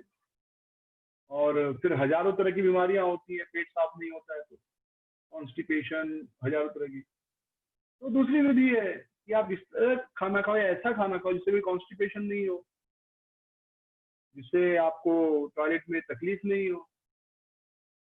ये भी एक तरीका है। एक आप पिज्जा बर्गर खाओ और फिर रोज स्ट्रगल करो अपने पेट के साथ, और फिर वो क्या कहते हैं, शुद्ध वायु छोड़ते रहो दुनिया की खुशी के लिए। पेट में खाना सड़ रहा है, बीमारियां बढ़ती जा रही हैं। एक तो है, दूसरा तरीका है कि नहीं, ऐसा भोजन करिए जो सुपाच्य हो, जल्दी पच जाए, सरल हो, ज्यादा तेल मसाला, वो भी एक तरीका है। तो भगवान वह टेक्निक बता रहे हैं कि कर्म किए बिना हम नहीं रह सकते, तो हमें ऐसा कर्म करना चाहिए जिसका कर्म फल नहीं। जैसे हम बार बार सुनते हैं ना, पेट साफ रोग माफ, पेट साफ है तो सब बीमारियों से बच जाओगे आप। आदमी का पेट साफ करने का सबसे अच्छा तरीका है खाओ ही मत, लेकिन पॉसिबल है? नहीं पॉसिबल। बिना खाए तो 20 दिन 25 दिन में मर जाएंगे। तो अब कैसे खाना है, क्या खाना है, वो सीखना चाहिए। उसी प्रकार बिना कर्म किए हम नहीं जी सकते, कर्म तो करना ही पड़ेगा। तो क्या कर्म करना है, कैसे कर्म करना है, वह सिखा रहे हैं भगवान। यदि वो कर्म कर रहे हैं आप, तो आप कर्म करते हुए कर्म नहीं कर रहे, लाइक दैट। तो जब व्यक्ति कर्म के फल से बिना आसक्त हुए संतुष्ट रहता है हमेशा और निराश है और केवल भगवान पर निर्भर रहता है, तो ऐसा व्यक्ति कर्म करते हुए भी कर्म नहीं कर रहा है। वो दिस इज क्लियर। तो ये जो है ये साधक के लिए है, यानी हमको ऐसा प्रयास करना चाहिए। ये जो है साधना स्टेज में है। साधना में क्या होता है, अभी इसके बाद भी आएंगे, वो सब साध्य सिद्ध के लिए है। सिद्ध के लिए मतलब अपने आप वैसा हमारे साथ होगा, लेकिन अभी हमें ऐसा प्रयास करना है। हम चाहे प्रचार कर रहे हो, किताब वितरण कर रहे हो, कोई भी सेवा कर रहे हैं, तो हमें उसमें संतुष्ट रहना चाहिए। जैसे महाप्रसाद इतना मिला केक, तो एक वक्त बोलेगा क्या इतना ही मिला, थोड़ा सा ही केक मिला। दूसरा वक्त बोलेगा अरे भगवान के पास इतना केक मिला। दोनों को उतना ही मिलेगा, लेकिन एक वक्त बहुत खुश होकर बोलेगा अरे वाह भगवान का महाप्रसाद मिला, बोले इतना ही है, तो बहुत खुश होगा भगवान का महाप्रसाद मिला। दूसरा क्या बोलेगा, अरे इतना ही मिला, क्या है। तो एक शिकायत कर रहा है, दूसरा संतुष्ट है, दोनों को उतना ही केक मिला। लेकिन जो संतुष्ट है वह बड़े प्रेम से उस प्रसाद को पाएगा, वह प्रसाद उसके शरीर को भी लगेगा, शरीर तंदुरुस्त भी होगा और भगवान की कृपा भी मिलेगी। और दूसरा व्यक्ति जो है शिकायत कर रहा है, तो मन भी है असंतुष्ट, वो भोजन भी शरीर को नहीं लगेगा, कहीं किसी प्रकार से उसको सुख नहीं मिल पाएगा। ये विश्वास श्लोक क्लियर है कैसे कर्म करना चाहिए इस संसार में। किसी का कोई प्रश्न है तो पूछ सकते हैं, नहीं तो हम आगे बढ़ेंगे। तो प्रभुपाद जी कुछ बातें लिखते हैं श्लोक में। This freedom from the bondage of action is possible only in Krishna consciousness. तात्पर्य 20वें श्लोक के, when one is doing everything for Krishna. ये चीज हम कब से चर्चा कर रहे हैं कि जब जीव भगवान के लिए करता है काम, अपने लिए नहीं करता, तब वो भौतिक संसार से मुक्त हो सकता है। और चौथी या पांचवी लाइन देखिए, वह अपने पालन पोषण के लिए भी भगवान पर निर्भर रहता है, उसके लिए प्रयास नहीं करता। हाँ, ये एक बड़ी ऊंची अवस्था है, ठीक है। ये अवस्था अभी हमारी नहीं है, अभी हम प्रयास कर रहे हैं और इसमें कुछ गलत भी नहीं है, लेकिन हमें धीरे धीरे इस अवस्था में आना है कि भगवान हमारी अवश्य रक्षा करेंगे। अवश्य रक्षिबे कृष्ण आई विश्वास, कृष्ण अवश्य हमारी रक्षा करेंगे, यह विश्वास होना चाहिए। ओके, अब हम लोग 21वां श्लोक रिसाइट करेंगे।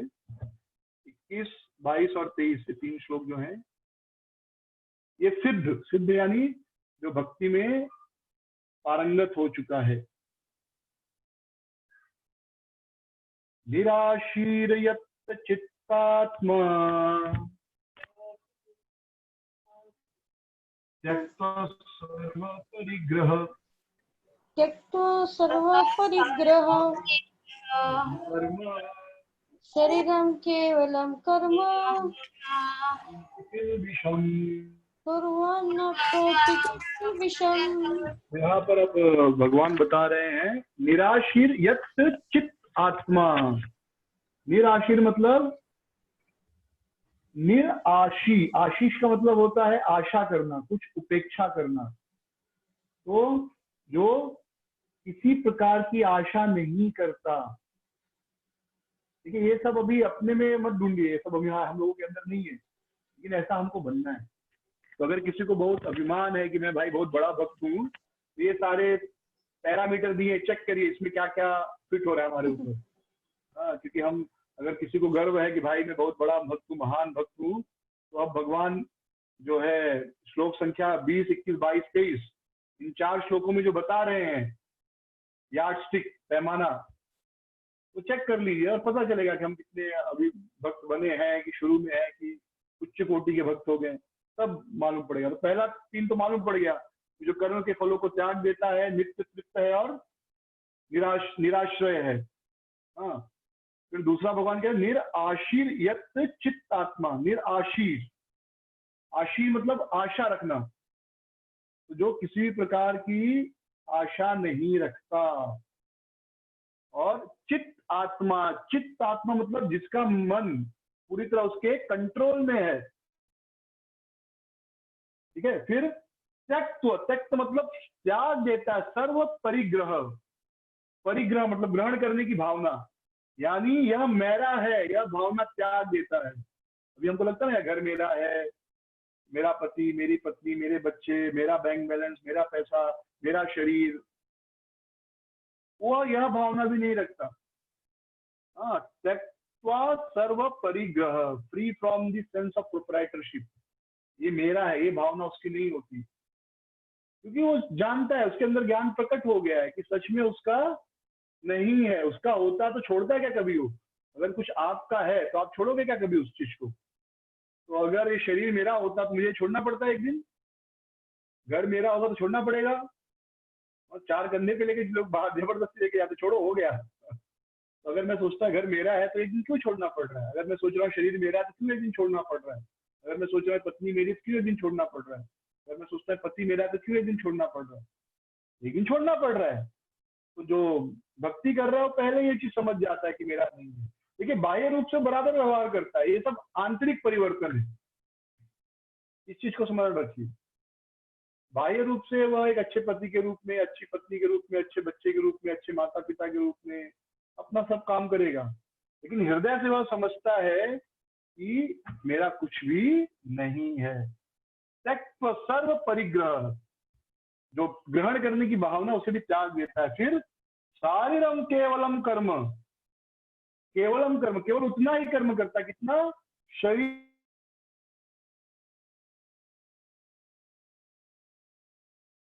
की भक्ति करता है। तो शरीर चलाने के लिए किसी को 8 घंटे काम करने पड़ सकते, किसी को 10 घंटे काम करने पड़ सकते, तो ठीक है, करता है आदमी जिसकी जो क्षमता है, लेकिन उसके अलावा बाकी चीजों में अपना समय व्यर्थ नहीं करता, बाकी समय वो भगवान का भक्ति करने का प्रयास करता है। कुर्वन् नाप्नोति किल विषम, ऐसे व्यक्ति को पाप नहीं लगता, ऐसे व्यक्ति को फिर पाप नहीं मिलता। हम कहेंगे हर आदमी तो शरीर चलाने के लिए काम कर रहा है, बराबर? ऐसा नहीं है। आप देखिए, अभी इतने पॉलिटिशियन है, अरबों खरबों का प्रॉपर्टी है, फिर भी उनको सोचते कैसे मौका मिले और करोड़ों कमा लूं।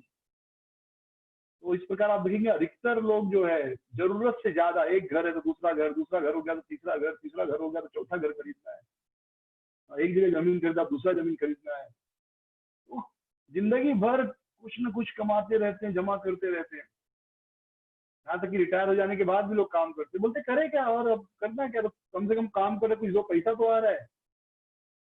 उनको पूछे फिर करोगे क्या, करेंगे क्या, अब तो बूढ़े हो गए तो कुछ कर भी नहीं सकते, लेकिन बोलते फिर पूरा दिन खाली बैठ के करना क्या है, कुछ काम करेंगे तो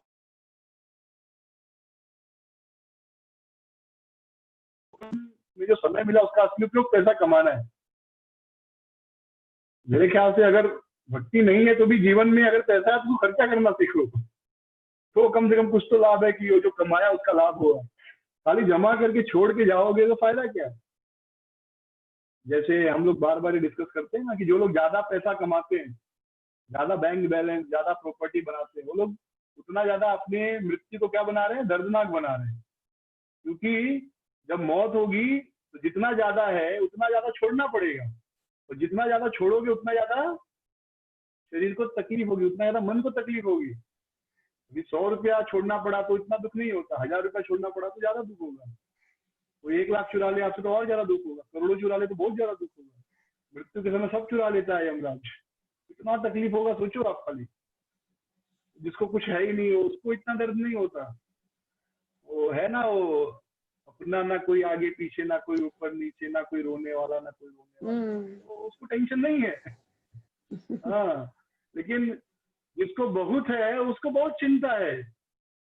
कभी कभी आपने सुना होगा, अरे मुझे फिक्र नहीं, मेरे आगे पीछे कोई रोने वाला नहीं है, मर जाऊंगा चलेगा, तो उसको कोई आसक्ति नहीं है, तो फ्री है वो, उसे चिंता नहीं है, उसे वो दर्द नहीं है, उसे सोचना नहीं अरे पत्नी है, पति है, बच्चे हैं, इतना बैंक बैलेंस है, नहीं सोचता।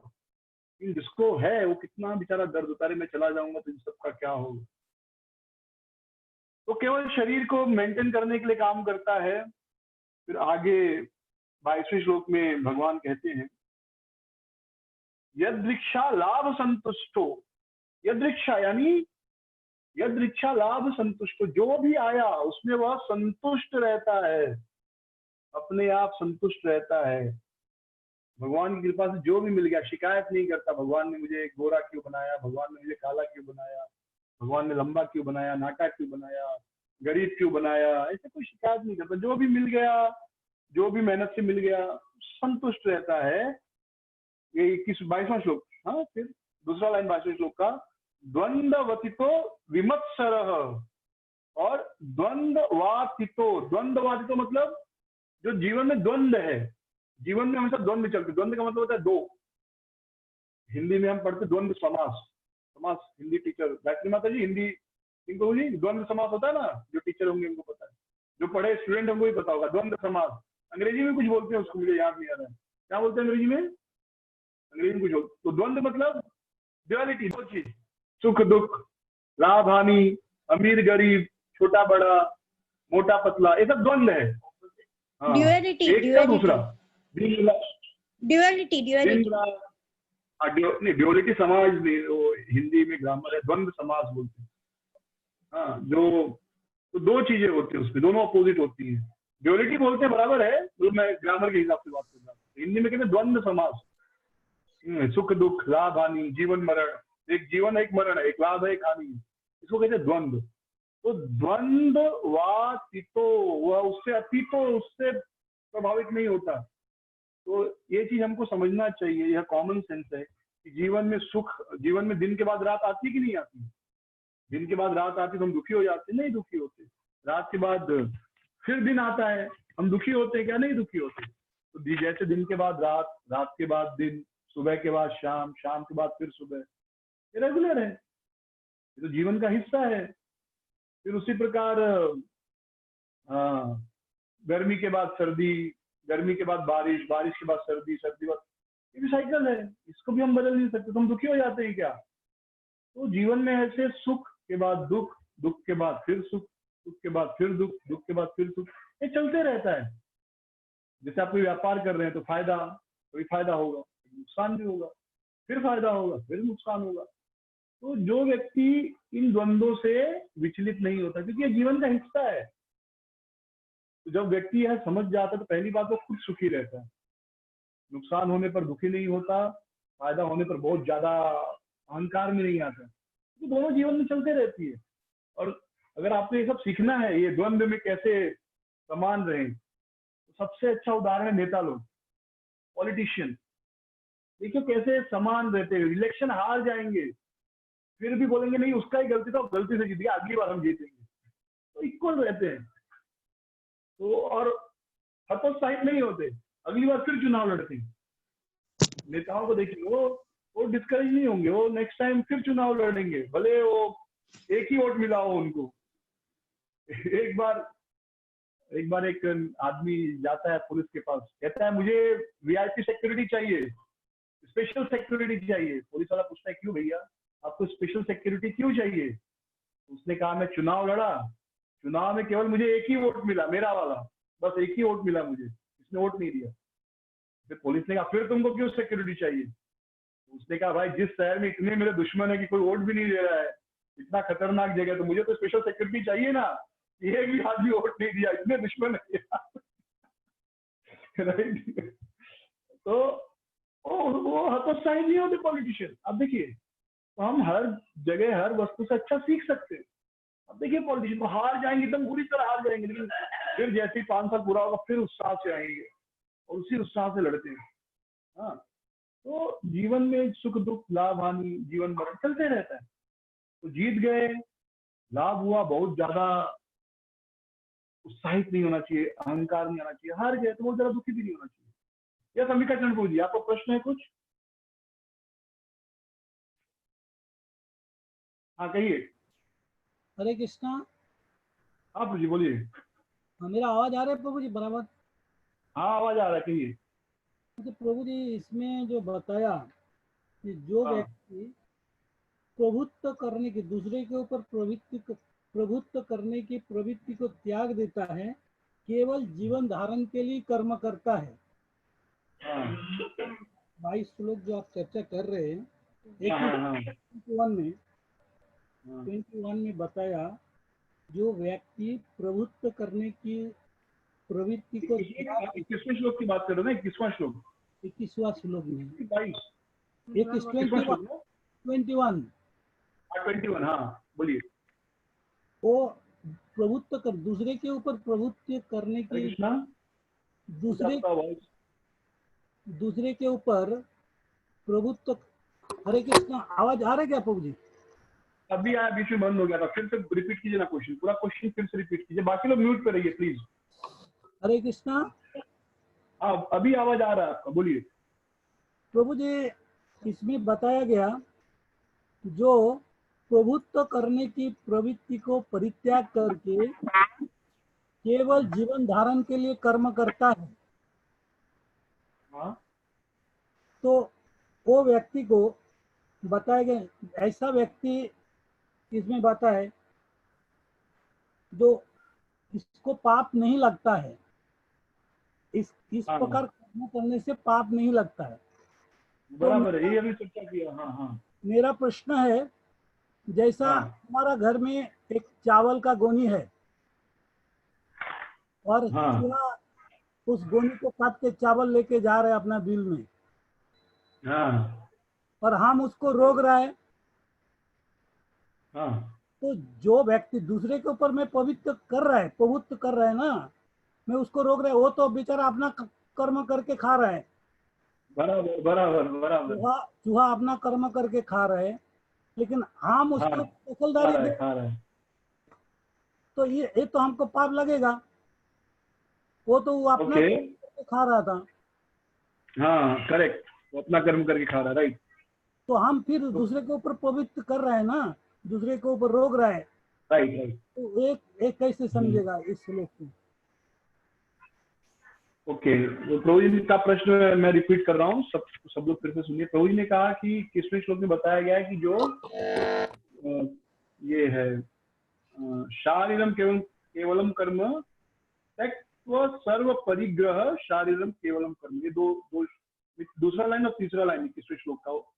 फिर चौथा लाइन, कुर्वान नापनोति किल विषयों से पाप नहीं लगता। यानी कोई व्यक्ति मैं और मेरा की भावना, यानी यह मेरा है, इस भाव को त्याग देता है और कर्म करता है केवल शरीर चलाने के लिए, तो उसको पाप नहीं लगता। तो प्रभु जी ने पूछा कि अगर चूहा घर में चावल का गोनी या चावल लेकर जा रहा तो उसको भगा दिया, तो पाप लगेगा कि नहीं लगेगा? तो बहुत प्रैक्टिकल क्वेश्चन है ये, बहुत सुंदर प्रश्न है। देखिए, एक है कि हमारा अभी हम जब शरीर में हैं तो क्या जिम्मेदारी है। एक, जैसे मैंने अभी थोड़ा देर पहले डिस्कस किया, थोड़ा देर पहले ही, इंटरनल चेंजेस मतलब आप हृदय से समझते हैं कि आपका नहीं है ये चीज, आपको ये पता है कि आपका नहीं है, अंततः ये आपका नहीं है। जैसे घर हो गया, परिवार हो गया, पत्नी बच्चे सब छूटना है, तो ये अंततः मेरा नहीं है। ये भाव अंदर से होना चाहिए। बाहर से आपको पत्नी का देखभाल करना है, आपको बच्चे का देखभाल करना है। अब रहा दूसरा बात, चूहा चावल लेकर जा रहा है, तो चूहा जो होता है खाता कम है, खराब ज्यादा करता है, पॉइंट 1। दूसरा, वो चावल आपने कृष्ण को भोग लगाने के लिए रखा है, ठीक है? तो चावल आप क्या करते हो, बनाकर पहले भगवान को भोग लगाते हैं ना हम, तो कृष्ण की सेवा के लिए तो आप रोक सकते हैं ना। अब देखिए, अर्जुन को युद्ध करना था किससे? कौरवों से। अगर अर्जुन अपने राज्य पाने के लिए कौरवों को मारता तो अर्जुन को अपने स्वजनों की हत्या का पाप लगता। राज्य पाने के लिए अगर अर्जुन कौरवों को मारता, दुर्योधन को, भीष्म को, तो अपने से बड़ों, अपने स्वजनों को मारने का पाप लगता, अपने गुरु की हत्या का पाप लगता, अपने पितामह की हत्या का पाप लगता। लेकिन जब वही काम अर्जुन ने किया, काम वही किया अंत में, लेकिन चेतना बदल दी। क्या चेतना बदल दी? इस कर्म से कृष्ण प्रसन्न होंगे, तो फिर वही काम करने पर उनको पाप नहीं लगा, तो उसका उनको पाप फल नहीं मिला। उसी प्रकार हमारे घर में जो कुछ है, अब एक चोर आएगा, चोरी करके लेके जाएगा, तो आप ये नहीं सोचोगे अरे मेरा नहीं है, लेके जाने दो, नहीं। आपका परिवार का भरण पोषण का भी जिम्मेदारी आपका ही है, आप सन्यासी नहीं है। लेकिन साथ में ये भी है कि एक ऐसी अवस्था आती है कि चोर चोरी करता है, तो ऐसे भी उदाहरण है भक्तों की जहाँ भक्त कहता है कि भाई वो भूल गए, वो भी लेकर जाओ नहीं उठ रहा तो उठा के देता हूँ। बट वो बहुत ऊंचा हायर स्टेज है एंड वो आर्टिफिशियली नहीं आना चाहिए। अरे कल प्रभु जी का लेक्चर सुनकर चोर आया था तो दे तो दिया, लेकिन अब मेरा क्या होगा, प्रभु जी ने फंसा दिया, क्यों मैं उनका काउंसलिंग मीटिंग बैठा। तो ऐसा नहीं होना चाहिए। वो बाय डिफॉल्ट आपको लगना चाहिए ठीक है जी लेके जा रहा जाने तो फिर भगवान देंगे, भगवान नहीं भेजा, वो बहुत अलग स्टेज है, वो अवस्था भी आती है। मैंने अभी कहा कि ये जो भी चर्चा कर रहे हैं साधक नहीं है, सिद्ध की स्थिति है। किसकी स्थिति है? सिद्ध। जो 21वां श्लोक है वो साधक और 21, 22, 23 सिद्ध, यानी जो भक्ति में सिद्धता पा चुके हैं, जो सिद्ध हो चुके हैं, उनकी बात चल रही है। ठीक है, तो ये बहुत नेचुरल होता है। जैसे एक होता है आपको कोई कहता है जप करो और आपको बिठा के जबरदस्ती जप करवाता, और एक होता है आपको खुद जप करने का मन कर रहा है। कोई कहता है कितने दिन से 4 माला करोगे, 8 माला करो, और एक होता है आपको खुद इच्छा होती है 4 माला में अब थोड़ा ज्यादा करना चाहिए, और आप खुद ही 4 से 5 माला या 6 माला या 8 माला करते। दोनों में बहुत अंतर है, दोनों अच्छी बातें हैं। किसी के कहने पर भी माला बढ़ाना और अपने आप माला बढ़ाना, दोनों अच्छी बात है, लेकिन दोनों में फर्क है। एक में आपको थोड़ा आनंद मिलने लगा इसलिए आप माला बढ़ा रहे हैं, और एक में ठीक है थोड़ा प्रेशर है या आप किसी के अधीन हो, आज्ञा मान रहे हो, ठीक है गुरु ने बोला है मानना चाहिए, तो आप बढ़ा रहे हो। तो दोनों में आप काम वही कर रहे हो, लेकिन फर्क हो जाता है। तो ये जो चीज है चूहा लेकर जा रहा है तो डेफिनेटली रोकना चाहिए, क्योंकि आप भगवान को भोग लगाने जा रहे हैं। दूसरा चूहा खाता जमा करता, उसका बिल खोलेंगे तो बहुत सारा मिलेगा। तो कहते हैं कि जो लोगों को चोरी करने की आदत होती है अगले जन्म में चूहा बनते हैं। चूहे का बिल खोदिए तो आपको चूहे के बिल में बहुत सारा अनाज दिखाई देगा। वो खाता कम है, खराब ज्यादा करता है, समझ रहे? तो ऐसा कोई पाप नहीं है उसको अगर आपने रोका है, और क्योंकि उसका भोजन उसको मिल जाएगा, और आप अंततः वो उस चावल से भगवान को भोग लगाने वाले, तो भगवान का भोजन वो शुद्ध रखना जिससे भगवान का भोग बनता है, वो आपका भी वही आपकी जिम्मेदारी है, समझ रहे हैं आप? तो वहां पर वो पाप नहीं है, वो क्लियर समझिए। और भक्ति करते करते एक अवस्था भी आएगा जब आप लगेगा नहीं ठीक है चूहा है लेके जा रहा है जाने। बहुत पहले की बात है, हम बुक डिस्ट्रीब्यूशन का, एक आदमी ने चोरी कर लिया स्टॉल पे, मतलब कहीं स्टॉल लगाया था, मैं नहीं था किसी और ने स्टॉल लगाया था, चोरी किया, बैग में कुछ थे 4-5 हजार थे। तो हेड जो था उस समय संकीर्तन का, उसको भक्त ने आके बोला उसने चोरी कर लिया, पुलिस पे कंप्लेन करेंगे। तो उस भक्त ने कहा कि ठीक है बेचारे का कुछ मजबूरी रहा होगा तभी चोरी किया, जाने दो छोड़ दो। वो भी एक स्टेज आता है, ऐसा नहीं कह रहा हूँ कि स्टेज नहीं आता, बट उस समय अगर वो आदमी ये कहता नहीं ठीक है हम पुलिस में कंप्लेन करेंगे, तो वो भी गलत नहीं था, क्योंकि वो पैसा कृष्ण का है। ठीक है, पैसा उसका नहीं था, कृष्ण का था। और दूसरा ये भी कि ठीक है कुछ मजबूरी रहा होगा, जाने तो उसका कुछ मजबूरी रहा होगा, कुछ और तरीके से आ जाएगा पैसा वापस। तो वो भी एक स्टेज आता है जब भक्ति भाव से सोचने लगता है। तो दोनों अवस्था लाइक ओके, तो चूहा लेकर जा रहा है तो रोक सकते हैं, कोई प्रॉब्लम नहीं, उसमें कोई पाप नहीं लगेगा। ठीक है, अभी जैसे मच्छर को मारने में पाप लगता है कि नहीं, अभी आप सोते सोते मार दिए मच्छर को, तो इन जनरल पाप नहीं माना जाता, क्योंकि मच्छर हुआ, सांप हुआ। श्रीमद् भागवतम में बताया गया है 7वें स्कंद में, प्रहलाद महाराज जी जब कथा आती है तो नारद जी कह रहे थे, या प्रहलाद जी का श्लोक है कि जब ऐसे राक्षस का वध होता है, हिरण्यकशिपु जैसे असुर का वध होता है, तो साधु लोग भी प्रमोदित, उनको भी आनंद आता है। किसी की मौत से साधु खुश होगा अच्छी बात नहीं है, लेकिन जब कोई असुर मरता है, असुर मतलब जैसे हिरण्यकशिपु जैसा कोई असुर मर गया, या कोई राक्षस है, या आज के समय में कोई आतंकवादी है भक्तों को मार रहा है, मंदिर तोड़ रहा है, तो उसकी मौत साधु भी खुश होंगे, दुखी नहीं होंगे।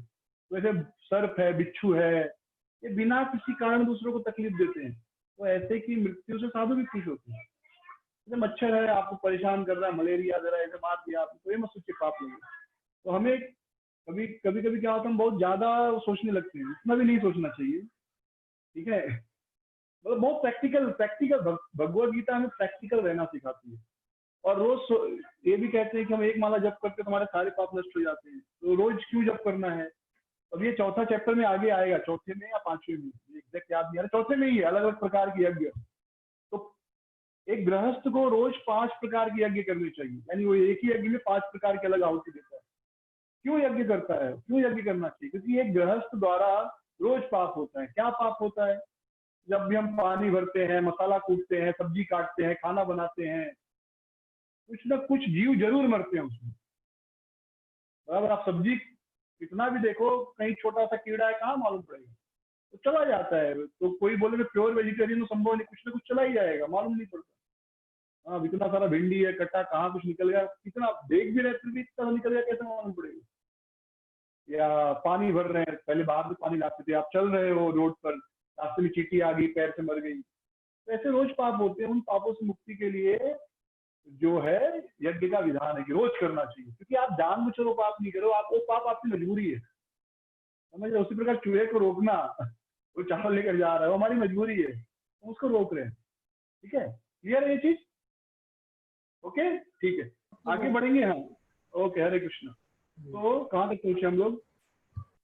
द्वंद्व, हाँ, द्वंद्व आवितो विमत सरह, तो वह द्वंद्व से मुक्त होता है। यहाँ तक है ना, द्वंद्व यानी लाभ हानि, जीवन मरण, सुख दुख। तो जीवन में ये हमेशा चलता है, इसलिए कभी परेशान नहीं होना चाहिए।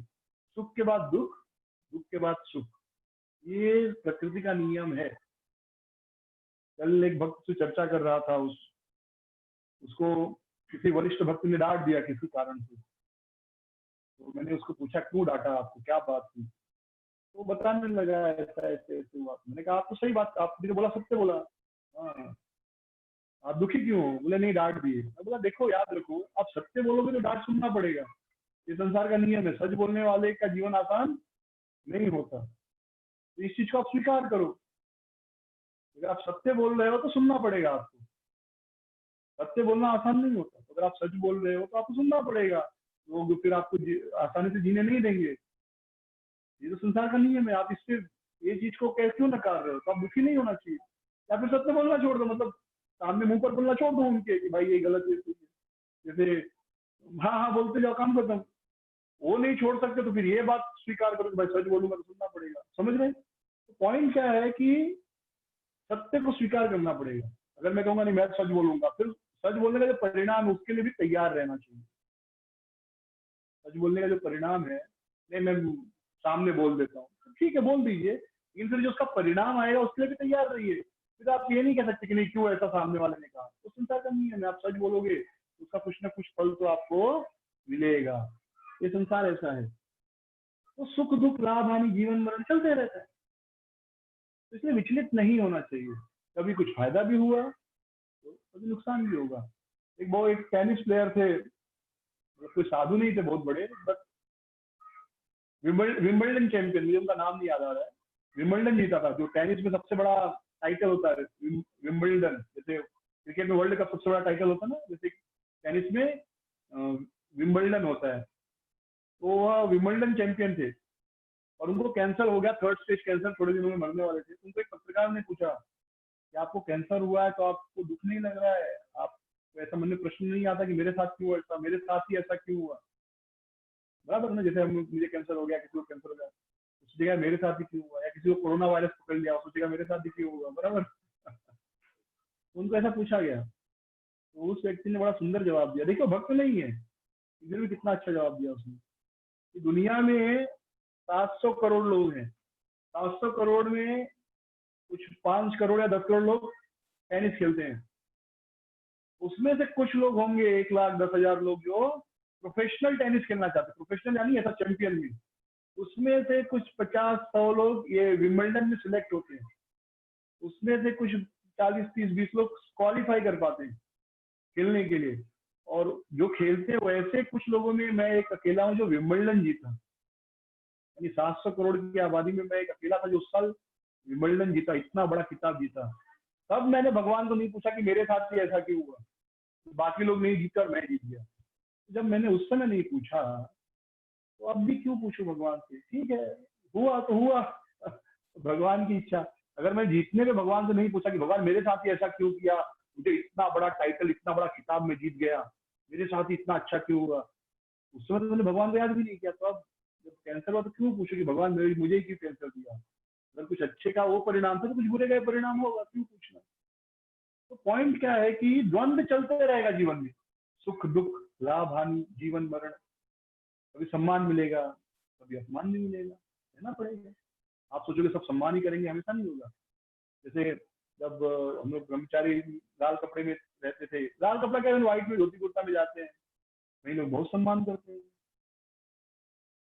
और कहीं कहीं लोग बोलते हैं, अपमान करते हैं। ये देखो पोंगा पंडित आ गए, ढोंगी लोग, समाज पे बोझ, बहुत कुछ बोलते हैं। और कुछ लोग बहुत सम्मान करते हैं, आप लोग कितना अच्छा कार्य कर रहे हैं, भगवान की सेवा में लगे हैं, बहुत सुंदर, हमारी भी इच्छा होती है भगवान की सेवा करने की, संसार में बंधे। तो ये सम्मान भी मिलता है, सम्मान मिलने को सोचना चाहिए भाई, सम्मान का इक्वल एंड अपोजिट अपमान भी मिलने वाला है। ये संसार का नहीं है द्वंद्व। तो द्वंद्व में जो स्थिर रहता है और फिर विमत्सर और ईर्ष्या से मुक्त, जो किसी से ईर्ष्या नहीं करते, सब साधना असिद्ध स्टेज है। धीरे धीरे हम ये सब अवस्था प्राप्त करेंगे जब भक्ति करेंगे। और समः सिद्धा असिद्धौ च, और सिद्धि और असिद्धि, यानी सिद्धि मतलब कोई चीज में सफलता मिल गई, और असिद्धि मतलब असफलता। तो सफलता और असफलता में समान रहता है। समः बहुत जरूरी है जीवन जीने के लिए, और जीवन जीने के लिए नहीं, जीवन सुख से जीने के लिए, आनंद से जीने के लिए बहुत आवश्यक है कि सुख और दुख दोनों में समान है, सफलता असफलता में समान है। अब व्यक्ति जो है क्या कहते हैं कि जीवन में अच्छे से सुखी से सुखपूर्वक तरीके से जीवन जी सकता है। तो सम्मान का क्या अर्थ है? कुछ अच्छा काम होगा तो मन में खुशी होगी, कुछ बुरा होगा तो मन में दुख भी होगा। लेकिन सम्मान का अर्थ है कि वह खुशी में भी और दुख में भी वह अपना भजन नहीं छोड़ता, वह अपना नाम जप, भगवान का सेवा पूजा नहीं छोड़ता। ये नहीं कि दुख आ गया कौन माला करेगा, या आज तो बहुत खुशी का दिन है तो आज एंजॉय करेंगे, कौन माला करेगा, नहीं। तो वास्तव में सम का यह अर्थ होता है, एक हमारे लिए साधकों के लिए जो सिद्ध है वो तो सच में उसको कुछ फर्क नहीं पड़ता। जैसे अभी आप सब यहाँ बैठे हैं सारे वक्त, अब मैं आपसे कहूँ कि सोने का प्राइस 70,000 से बढ़कर 90,000 हो गया, किसी को फर्क पड़ेगा? जो आप में से किसी को कुछ फर्क पड़ेगा अगर आपने सोने में इन्वेस्टमेंट नहीं किया है तो? हाँ, जो सोना शेयर मार्केट में सोना खरीदा होगा वो खुश होगा, अरे वाह 70 का खरीदा था 90 हो गया। पर जिसने इन्वेस्टमेंट ही नहीं किया उसको फर्क ही नहीं पड़ता, यार 70,000 का सोना अभी 40,000 का हो गया तो बाप रे हार्ट अटैक आ जाएगा। जिसने इन्वेस्टमेंट किया है मुझे आपको फर्क ही नहीं पड़ेगा, हमको मतलब ही नहीं सोने का भाव बढ़े या घटे, या शेयर मार्केट बढ़ गया, कितने लोगों को फर्क पड़ेगा? किसी को नहीं। शेयर मार्केट में नहीं, या शेयर मार्केट गिर गया किसी को फर्क नहीं पड़ेगा, वो सम रहता है। वैसे ही जो भक्त है भक्ति करते करते वो इतनी ऊंची अवस्था में आ जाता है कि वो समझता है संसार में मेरा जगह ही नहीं, यहाँ पर तो मुझे रहना नहीं, मुझे थोड़े दिन के लिए फिर जाना है, क्यों परेशान हूँ मैं यहाँ पे कुछ अच्छा हुआ या बुरा हुआ।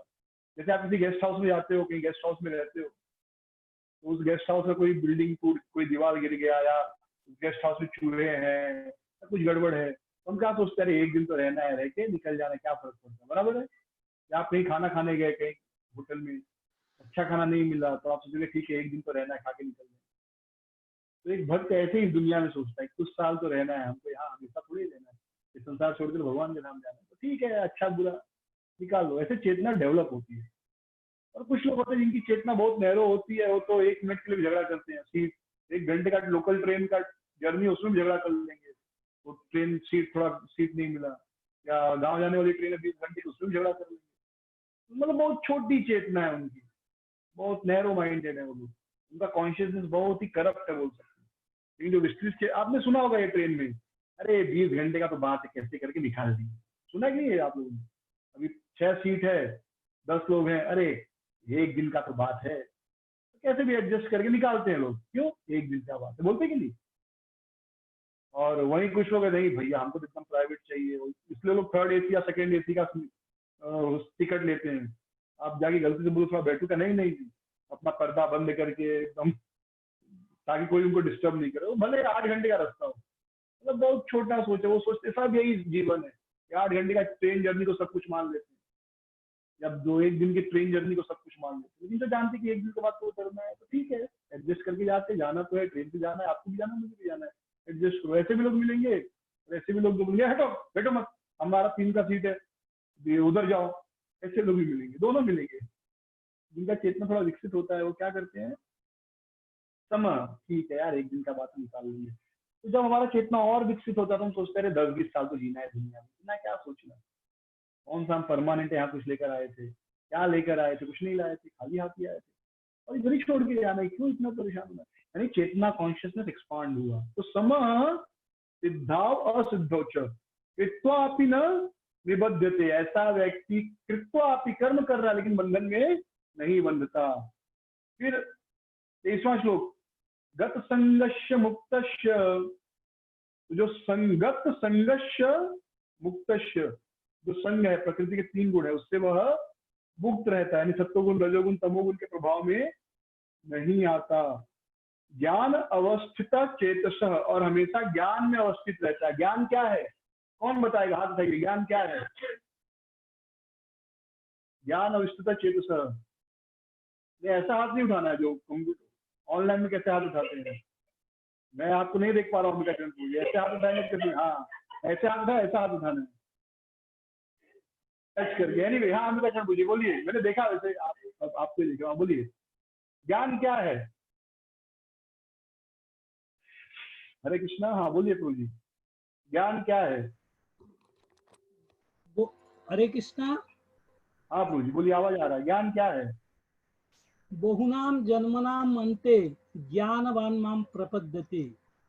हाँ, कोई बहुत जन्म बीतने के बाद जब ये जान जाता है कृष्ण ही भगवान है, स्वयं भगवान है, तो वो ज्ञानी है, वो ज्ञान के साथ जुड़ जाता है। बहुत सुंदर। ये आपने अभी तक हमने शायद जो नहीं पढ़ा उसके आपने बताया, अभी हमने डिस्कस किया था पिछले लेक्चर में और इस लेक्चर में भी। तो आपका जवाब सही है, पर मैं एक्चुअली कुछ और सुनना चाहता जो हमने डिस्कस किया था पिछले इसमें भी और इसमें भी। तो आप जो बोल रहे वही है, पर वो सिंपल शब्द में चाहिए। तो iPhone 6s कौन है भैया? iPhone 6s अनम्यूट करके जवाब दीजिए, ज्ञान क्या है? उन्होंने हाथ उठाया था, iPhone 6s। हरे कृष्णा। हाँ हरे कृष्णा। अच्छा आप हैं, हाँ ज्ञान जी। क्या है? ज्ञान ये है कि हम कृष्ण के नित्य दास है। सुंदर, yes, thank you very much. तो ये ज्ञान है, यही था। योगेश सुनना माता जी, थैंक यू आपको भी हाथ उठाने के लिए। तो ये ज्ञान है, हम कृष्ण के नित्य दास हैं। तो 15वें श्लोक में, 16वें श्लोक में, 15वें 16वें सब में प्रभुपाद जी इस चीज पर जोर देते हैं कि हमेशा इस चेतना में रहना कि हम वास्तव में भगवान के दास हैं। जब यह ज्ञान बना रहेगा हमेशा, तो हम जीवन में कोई पाप नहीं करेंगे, कुछ हमसे गलत नहीं होगा और हम सुख दुख में समान रहेंगे। और आप देखिए अभी तो जीवन में आप कभी किसी भी एक समय की कल्पना कीजिए, चाहे अपना बचपन में सब लोग सुंदर थे, जवान थे, ताकत था। अब कोई 40 का है, कोई 50 का है, वो सुंदरता नहीं रह गई, वो सुंदरता रह गई क्या? तो जब वो सच नहीं टिका तो ये सच भी नहीं टिकेगा। ये जैसे वो झूठा था ऐसे ये भी झूठा है, यानी जैसे वो थोड़े समय के लिए था ये भी थोड़े समय के लिए। पहले पैसा नहीं था, आज पैसा है, हो सकता है कल फिर नहीं हो। तो पैसा नहीं था तो दुखी होना, और पैसा आ गया तो अहंकार करना, दोनों गलत है। लेकिन हर स्थिति में एक चीज सच है, क्या? कि हम भगवान के सेवक हैं। इस जीवन में मैं किसी का पति हूँ या किसी की पत्नी हूँ या किसी का बेटा बेटी हूँ या किसी का माँ बाप हूँ, इस जीवन में, अगले जीवन में कोई और पति होगा, कोई और पत्नी होगी, कोई और माँ बाप होंगे। तो हर जीवन में सब बदलते जाएगा। इस जन्म में मैं हिंदुस्तानी हूँ, अगले जन्म में हो सकता है पाकिस्तानी बन जाऊँ, भगवान न करे, बट हो सकता है ऐसा। वो कभी अमेरिकन बन सकता हूँ, कभी स्वर्ग लोक में जन्म हो सकता है। लेकिन ये स्थितियां बदलने वाली है। लेकिन एक चीज हमेशा सच है, क्या? कि मैं कृष्ण का दास हूँ। पिछले जन्म में मैं कृष्ण का दास था, इस जन्म में भी हूँ, अगले जन्म में भी रहूंगा। वो नहीं बदलने वाला, बाकी सब बदल जाएगा। ये शरीर बदल जाएगा, बराबर। पहले दांत नहीं थे, फिर दांत आए, फिर दांत चले जाएंगे। पैदा हुए तो बाल थे, बाल नहीं है, फिर अगले जन्म में बाल आएंगे। ऐसे बहुत सारी चीजें जो नहीं है अब है, फिर नहीं रहेंगी। वो चीजें बदलते रहते हैं। एक चीज कभी नहीं बदलने वाली, क्या? हम कृष्ण के दास। और यही ज्ञान है। यह ज्ञान अगर दिमाग में जीव के बैठ गया तो वह हमेशा सुख दुख में सब में समान रहेगा। ठीक है? तो ज्ञान अवस्थित चेतस, ये जो 23वें श्लोक का दूसरा लाइन है, ज्ञान अवस्थितः चेतसः, हमेशा दिव्य ज्ञान में रहता है। फिर यज्ञ आचार्यतः कर्म, और हर कार्य किस लिए करता है? यज्ञ के लिए करता है, अपना हर कार्य यज्ञ स्वरूप करता है। इस पे हम चर्चा करेंगे बाद में। समग्रम प्रविलीयते, ऐसा व्यक्ति जो है उसे पाप नहीं लगता, बल्कि वह परम ब्रह्म को प्राप्त करता है, परम ब्रह्म में मिल जाता है, परम ब्रह्म को प्राप्त करता है। तो देखिए फिर से बात आ गया, यज्ञ के अनुसार कार्य करता है, अपना उसका जीवन क्या होता है? हर कर्म यज्ञ होता है। और तीसरे अध्याय में हमने पढ़ा यज्ञ मतलब, यज्ञ क्या अर्थ होता है? यज्ञ अर्थात कर्मणो अन्यत्र लोकोयम कर्म बंधन। यज्ञ का अर्थ होता है भगवान विष्णु की खुशी के लिए काम करना, सेम चीज है। तो हमारे जीवन में हर चीज यज्ञ है। हमने तीसरे अध्याय का 14वां और 15वां श्लोक डिस्कस किया था, याद है? बहुत बहुत डिटेल में डिस्कस किया था, इसको याद है? 14वां और 15वां श्लोक क्या डिस्कस हुआ था?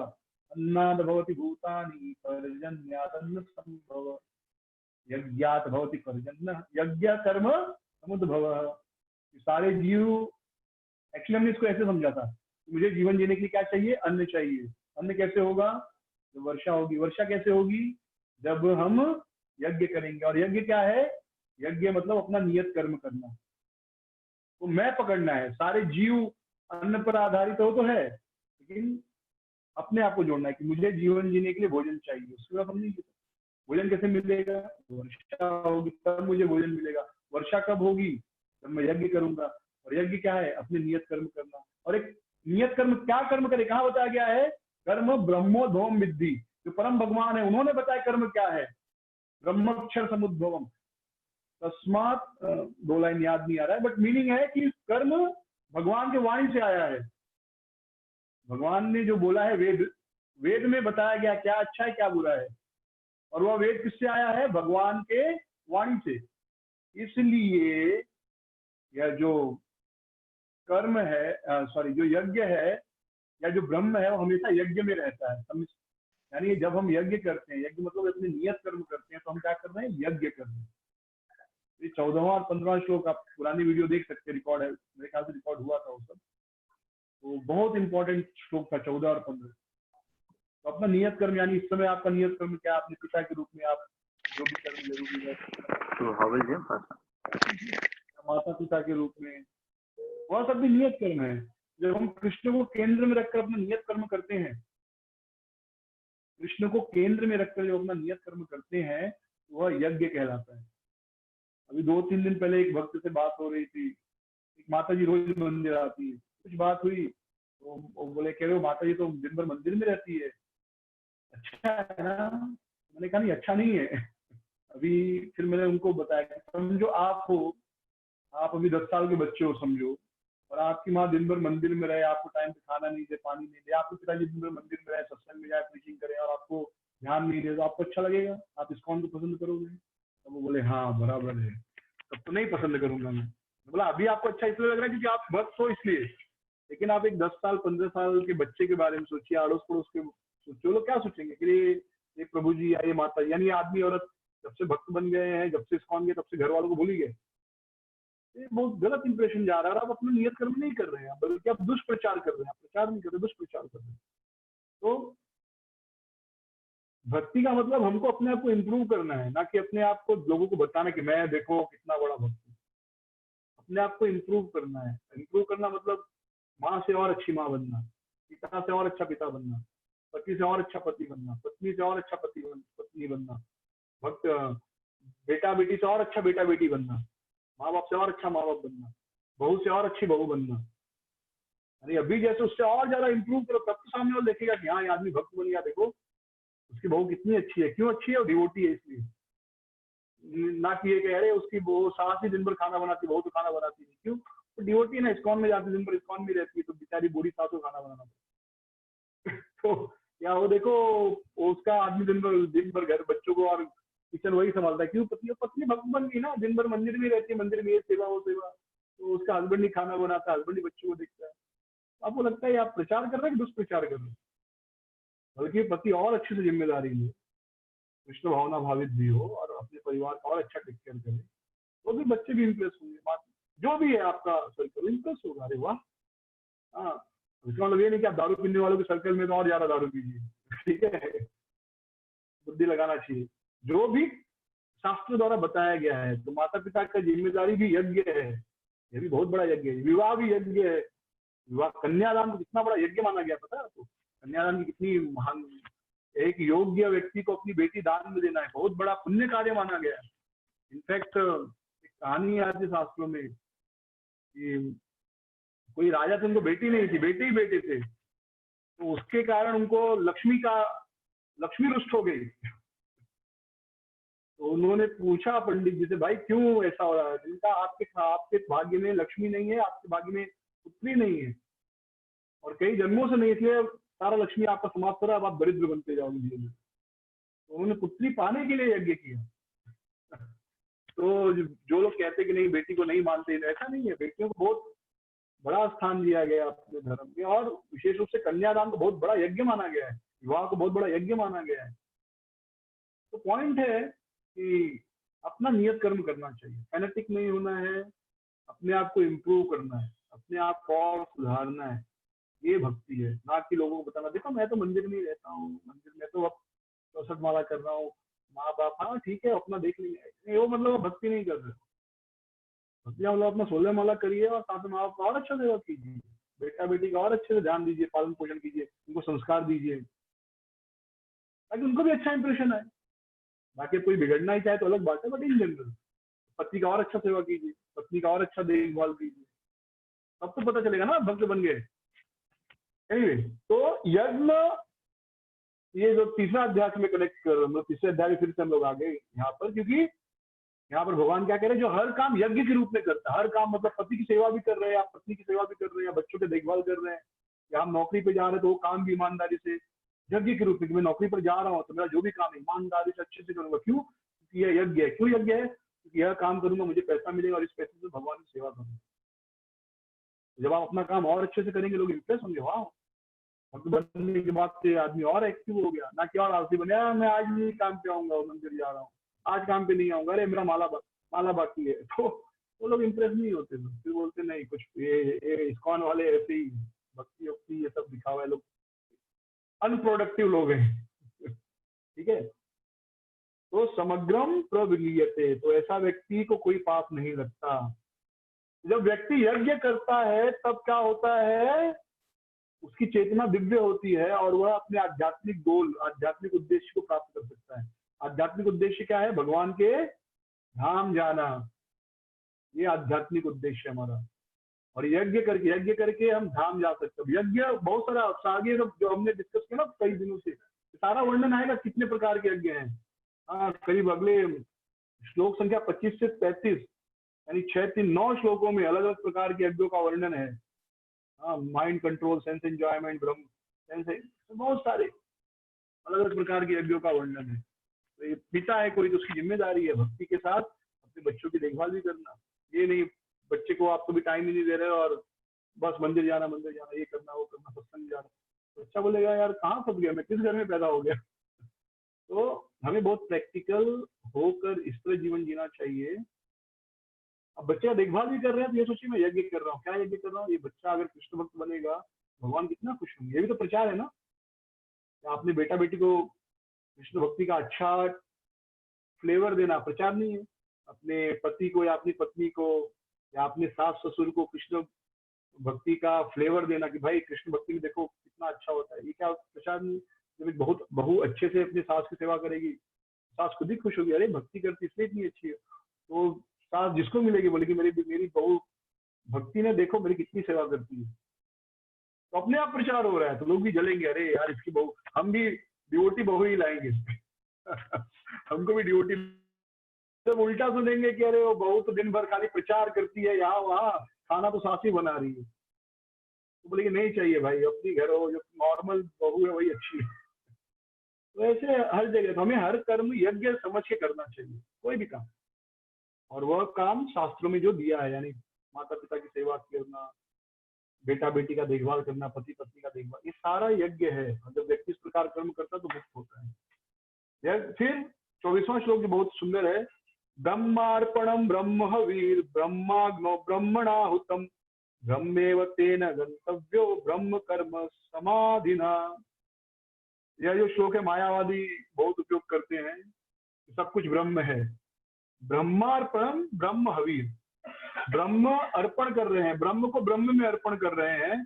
ब्रह्म ही अग्नि है, ब्रह्म ही हवि है। हवि मतलब जिसमें अग्निकुंड होता है ना, यज्ञ करते तो क्या होता है, यज्ञ में अग्निकुंड होता है, पुरोहित होता है, भविष्य जो डालते हो होता है। तो ये कह रहे ब्रह्म अर्पणम, यानी हम ब्रह्म को अर्पण कर रहे हैं। क्या? ब्रह्म हवीर, ब्रह्म ही हवि भी है, ब्रह्माग्नि, और ब्रह्म ही अग्नि है, ब्रह्मणाहुतम, और ब्रह्म ही पंडित है। ब्रह्मणे तेन गंतव्यो, और इस प्रकार ब्रह्म ब्रह्म को प्राप्त हो रहा है, ब्रह्म कर्म समाधिन, और यह ब्रह्म जो है ब्राह्मण वाला कर्म है। ऐसा ये मायावादी जो है वो कहते सब ब्रह्म है, सब ब्रह्म है, मतलब हम में और भगवान में अंतर नहीं। लेकिन यहाँ पर प्रभुपाद जी बहुत सुंदर इसका अनुवाद देते हैं। ये मायावादियों का अनुवाद मुझे बताया। भक्त कैसा करते हैं, ब्रह्मार्पणम ब्रह्म हवि, कि जब ब्रह्म अर्पणम जिससे अर्पण किया जाता है वह भी आध्यात्मिक हो, और जो हविष्य डाला जाता है, जैसे शुरुआत से हम डालते ना घी, तो शुरुआत से घी डालते यज्ञकुंड में, तो घी भी आध्यात्मिक है, शुरुआत भी आध्यात्मिक है। लेकिन घी और शुरुआत एक नहीं है। जैसे पत्नी भी भक्त है, जैसे एक समाज में आप देखेंगे तो स्त्री पुरुष बच्चे सब हैं, हम बोलेंगे सब भक्त हैं, तो सब भक्त है, लेकिन उसमें स्त्री भी है, पुरुष भी है, जवान भी है, बूढ़ा भी है, बच्चा भी है। ये आप नहीं कह सकते कि सब भक्त तो सब एक जैसे है, नहीं, भक्त है सब, उसमें कोई जवान है, कोई बूढ़ा है, कोई सीनियर है, कोई जूनियर है, कोई ब्राह्मण, कोई भगवान की आरती पूजा का सेवा कर रहा है, कोई भगवान का कुकिंग का सेवा कर रहा है, तो सब एक हो गए क्या? नहीं। अभी समझिए एक समाज है, इस्कॉन सभी भक्तों को एक जगह खड़ा कर दिया जाए और कहे सब भक्त है, सब एक जैसे हैं, नहीं, सब एक जैसे नहीं है। उसमें कोई मैनेजमेंट का सेवा देख रहा है, कोई क्या कहते हैं, कोई पीएचडी किया है, कोई 10वीं भी पास है, कोई करोड़पति है, कोई रिक्शा भी चला रहा है, तो एक नहीं है सब, लेकिन सब भक्त है। उसी प्रकार सब ब्रह्म है, लेकिन फिर भी उसमें वेराइटी है। तो आध्यात्मिक आहुति आध्यात्मिक वस्तु द्वारा, आध्यात्मिक अग्नि में आध्यात्मिक व्यक्ति द्वारा जब अर्पण की जाती है, तब व्यक्ति आध्यात्मिक धाम को प्राप्त करता है, जब वह आध्यात्मिक गतिविधियों में लगा रहता है। ये प्रभुपाद जी अनुवाद देते हैं। समझ में आ रहा? थोड़ा कंफ्यूजिंग है ये श्लोक। तो मायावादी इसको कैसे उपयोग करते हैं, ये 24वें श्लोक को, सब ब्रह्म है। किसी देखिए क्या लिखा है, ब्रह्म अर्पणम, पहला शब्द देखिए आपके बुक में, देखिए ब्रह्म अर्पणम ब्रह्म हवीर। ब्रह्म अर्पणम मतलब जो हम आहुति डाल रहे हैं, तो कहते देखो आहुति भी ब्रह्म है, आहुति भी क्या है, ब्रह्म है, और जिससे आहुति डाली जा रही है वो भी ब्रह्म है, दोनों ब्रह्म है। फिर ब्रह्माग्नि, अग्नि भी ब्रह्म है, और ब्रह्मणाहुतम, और जो आदमी पूजा करा रहा है, जो पुजारी यज्ञ करा रहा है, वो भी ब्रह्म है। ब्रह्मेव तेन गंतव्यो, और इस प्रकार ब्रह्म ब्रह्म को प्राप्त होगा जब वो ब्रह्म में कर्म करेगा। ये मायावादी कहते हैं कि देखो सब ब्रह्म है, अंतिम में सब एक है। लेकिन हम समझते कि नहीं, जब आप जैसे जप करना भी भक्ति है, सुनना भी भक्ति है, भगवान को प्रणाम करना भी भक्ति है, भगवान के लिए भोग बनाना भी भक्ति है, भगवान के लिए पैसा लाना भी भक्ति है, सेवा करना भी भक्ति है, कथा सुनना भी भक्ति है, सब भक्ति है। तो क्या सब एक जैसा है? नहीं, सब में अलग अलग टेस्ट है, सबका अलग अलग आनंद है। अब प्रसाद खाना भक्ति है कि नहीं है? प्रसाद खाना भक्ति है कि नहीं है? लेकिन प्रसाद खाने का आनंद अलग होता है ना। जप करना भी भक्ति है, लेकिन जप करने का आनंद अलग होता है। आरती करना भी भक्ति है, लेकिन उसका एक अलग आनंद है, अलग वस्तु है। तो इस विधि से हमको ये श्लोक लेना है, वैष्णव विधि। वैष्णव विधि के अनुसार इस श्लोक का ये अर्थ होगा कि हम हर चीज को क्या बना रहे हैं, ब्रह्म में बना दे रहे हैं। हमारी चेतना ब्रह्म में हो जा रही है, यानी हम भगवान के बारे में सोच रहे हैं। हमारा शरीर ब्रह्म में हो रहा है, यानी हम भगवान की सेवा कर रहे हैं। जो भोजन है, भगवान को भोग लगा दिया तो भी प्रसाद हो गया, यानी वो भी ब्रह्म हो गया। तो उस प्रसाद को हम खा रहे हैं, तो खाना भी क्या हो गया, ब्रह्म में हो गया, क्योंकि हम भगवान का प्रसाद खा रहे हैं। कथा सुन रहे हैं तो सुनना भी ब्रह्म में हो गया। ये सेंस में देती है। क्लियर है? ये श्लोक क्लियर हो रहा है? अभी समझ में आ रहा है ये चीज? किसी को कोई कंफ्यूजन है, सोचिए और प्रश्न पूछ लीजिए अगर नहीं समझ में आ रहा है तो। किसी को अगर कंफ्यूजन लग रहा है तो प्रश्न पूछ सकते हैं। समझ में आया श्लोक?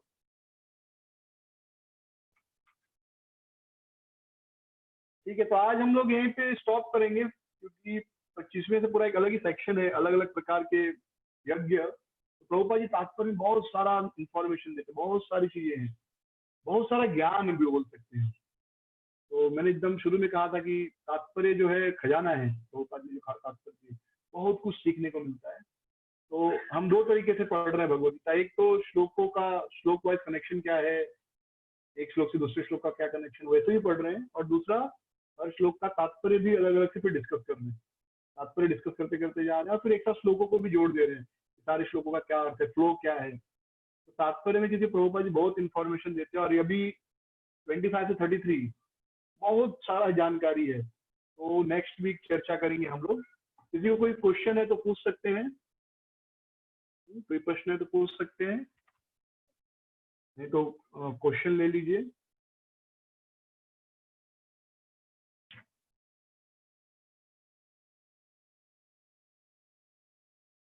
प्रश्न है किसी का कुछ?